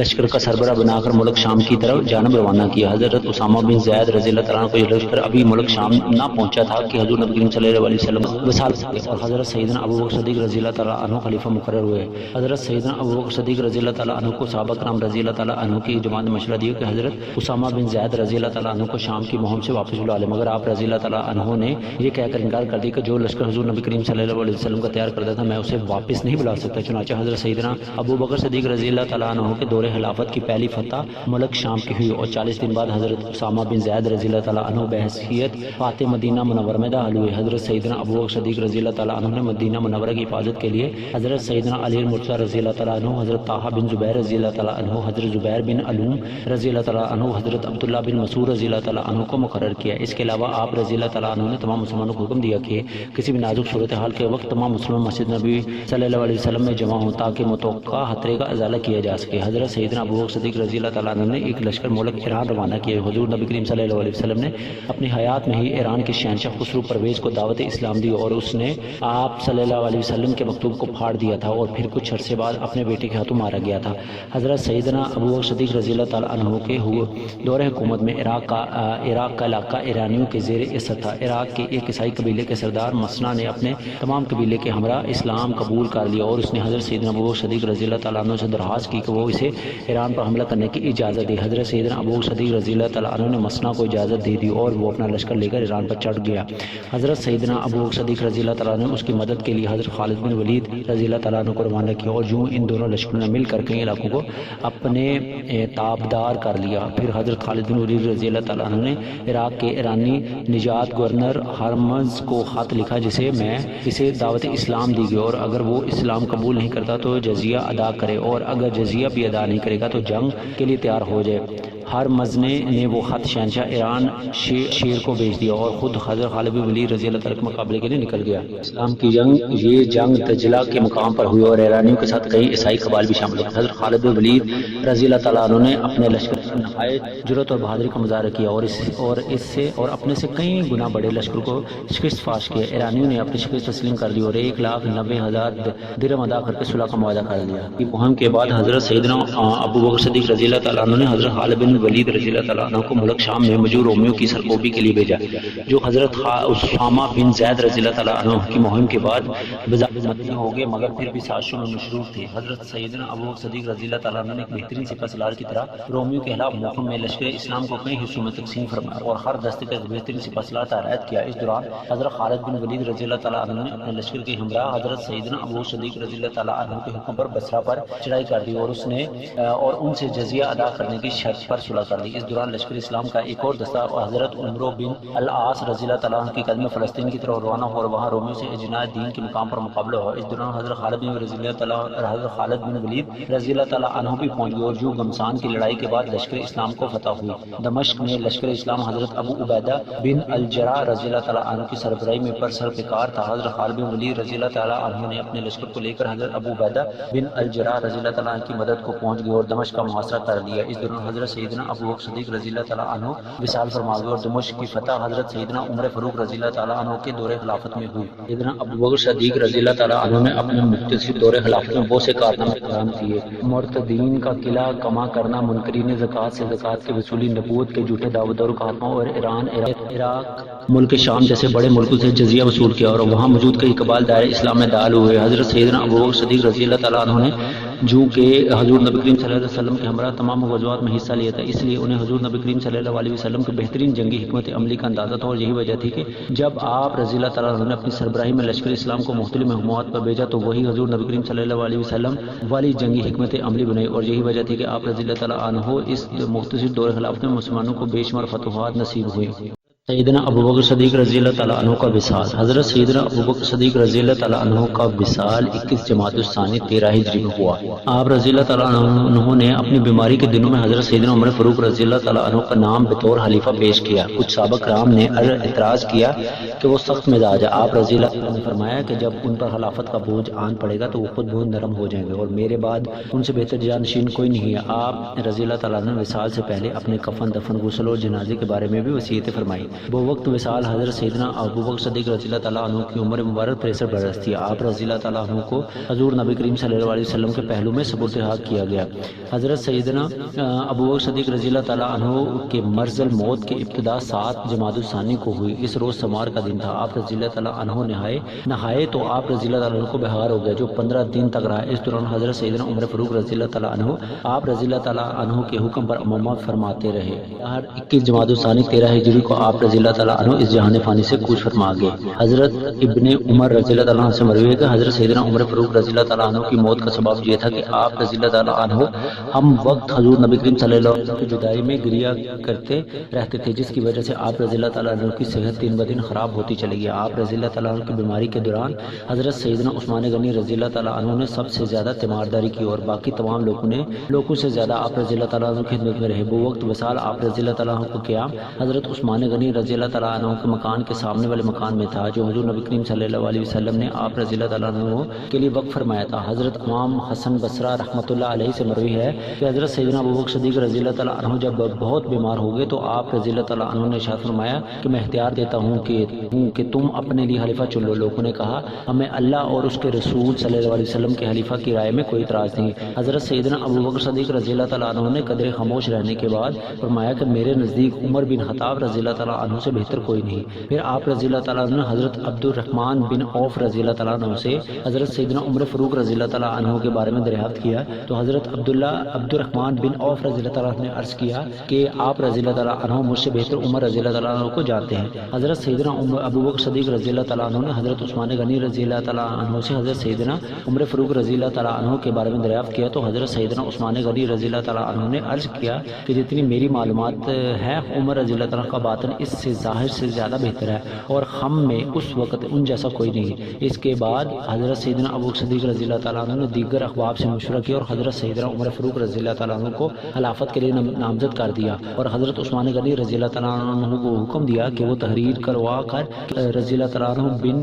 عبد القافہ رضی اللہ تعالیٰ عنہ نے عمر ابن خطاب رضی اللہ تعالیٰ عنہ کو خلیفہ نامزد کیا۔ حضرت سیدنا عثمان غنی رضی اللہ تعالیٰ عنہ نے تحریر لکھی اور حضرت سیدنا ابو بکر صدیق رضی اللہ تعالیٰ عنہ نے اس پر مہر تصدیق ثبت کر دی۔ اس کے بعد آپ رضی اللہ تعالیٰ عنہ پر غشی طاری ہوئی۔ جب طبیعت قدر بہتر ہوئی تو آپ رضی اللہ تعالیٰ عنہ نے حضرت عمر فاروق رضی اللہ تعالیٰ عنہ کو بلا کر کچھ نصیحتیں فرمائی۔ ابو بکر صدیق رضی اللہ تعالیٰ عنہ کی وصیت۔ ابن سعد ام المومنین حضرت عائشہ صدیقہ رضی اللہ تعالیٰ عنہ سے مروی ہے کہ حضرت سیدنا ابو بکر صدیق رضی اللہ تعالیٰ عنہ جب مرض الموت میں گرفتار ہوئے تو آپ رضی اللہ تعالیٰ عنہ نے فرمایا کہ میں نے اپنے دور خلافت میں مسلمانوں کے مال میں سے ایک درم اور دینار نہیں لیا سوائے اپنی گزار اوقات کے لیے۔ اب تم میرے مال کا جائزہ لے لینا اور دیکھنا کہ میرے خلیفہ بننے کے بعد میرے مال میں اضافہ ہوا ہے یا نہیں، اور جو میرا سامان ہے وہ تم نئے خلیفہ کو بھیج دینا تاکہ میں بری جمع ہو جاؤں۔ چنانچہ جب حضرت سیدنا ابو بکر صدیق رضی اللہ تعالیٰ عنہ کو وصال ہوا تو آپ رضی اللہ تعالیٰ عنہ کے پاس ایک حبشی غلام تھا جو بچوں کو کھانا کھلاتا تھا، ایک اونٹ تھا جس پر پانی دھویا جاتا تھا، اور ایک بٹی پرانی چادر تھی۔ ہم نے یہ تمام چیزیں حضرت سیدنا عمر فاروق رضی اللہ تعالیٰ عنہ کو بھیج دی۔ حضرت سیدنا عمر فاروق رضی اللہ تعالیٰ عنہ نے جب یہ دیکھا تو زاروں قطار رو پڑے اور فرمانے لگے کہ ابو بکر رضی اللہ تعالیٰ عنہ نے اپنے بعد آنے والوں کو تھکا دیا ہے۔ ام المومنین حضرت سیدنا عائشہ صدیقہ رضی اللہ تعالیٰ عنہ سے مروی ہے کہ جب حضرت سیدنا ابو بکر صدیق رضی اللہ تعالیٰ عنہ کی طبیعت ناساز ہو گئی تو آپ رضی اللہ تعالیٰ عنہ نے پوچھا کہ آج کون سا دن ہے؟ ہم نے بتایا کہ آج سوار ہے۔ پوچھا حضور نبی کریم صلی اللہ علیہ وسلم کا وصال کس روز ہوا تھا؟ ہم نے بتایا کہ اسی روز ہوا تھا۔ آپ رضی اللہ تعالیٰ عنہ نے ہماری بات سن کر فرمایا تو مجھے بھی آج رات ہی کی توقع ہے۔ پھر پوچھا کہ حضور نبی کریم صلی اللہ علیہ وسلم کو کفن کن کپڑوں میں دیا گیا؟ ہم نے بتایا کہ 3 احلار یمنی سفید رنگ کے کپڑے تھے جن میں قمیض اور پگڑی نہ تھی۔ آپ رضی اللہ تعالیٰ نے فرمایا کہ میرے پاس 2 چھوٹی چھوٹی چادریں ہیں، انہیں دھو کر مجھے کفن دے دینا۔ ام المومنین حضرت عائشہ صدیقہ رضی اللہ تعالیٰ فرماتی ہیں کہ میں نے عرض کیا والد محترم اللہ نے اپنے احسان سے بہت کچھ دیا ہے، ہم آپ رضی اللہ تعالیٰ عنہ کو نیا کفن پہنائیں گے۔ آپ رضی اللہ تعالیٰ نے جواب فرمایا کپڑے کی ضرورت میت سے زیادہ زندہ آدمی کو ہے، مردہ تو انجام کار کی طرف جا رہا ہوتا ہے۔ سیدنا ابو بکر صدیق رضی اللہ تعالیٰ عنہ کی نماز جنازہ حضرت سیدنا عمر فاروق رضی اللہ عنہ نے پڑھائی اور قبر مبارک حضور نبی کریم صلی اللہ علیہ وسلم کے پہلو میں کھود دی گئی۔ قبر مبارک میں حضرت سیدنا عمر فاروق رضی اللہ تعالیٰ عنہ، حضرت سیدنا عثمان غنی رضی اللہ تعالیٰ عنہ، حضرت طٰہٰ رضی اللہ تعالیٰ عنہ اور حضرت عبد الرحمن بن ابو بکر رضی اللہ تعالیٰ عنہ اتارا۔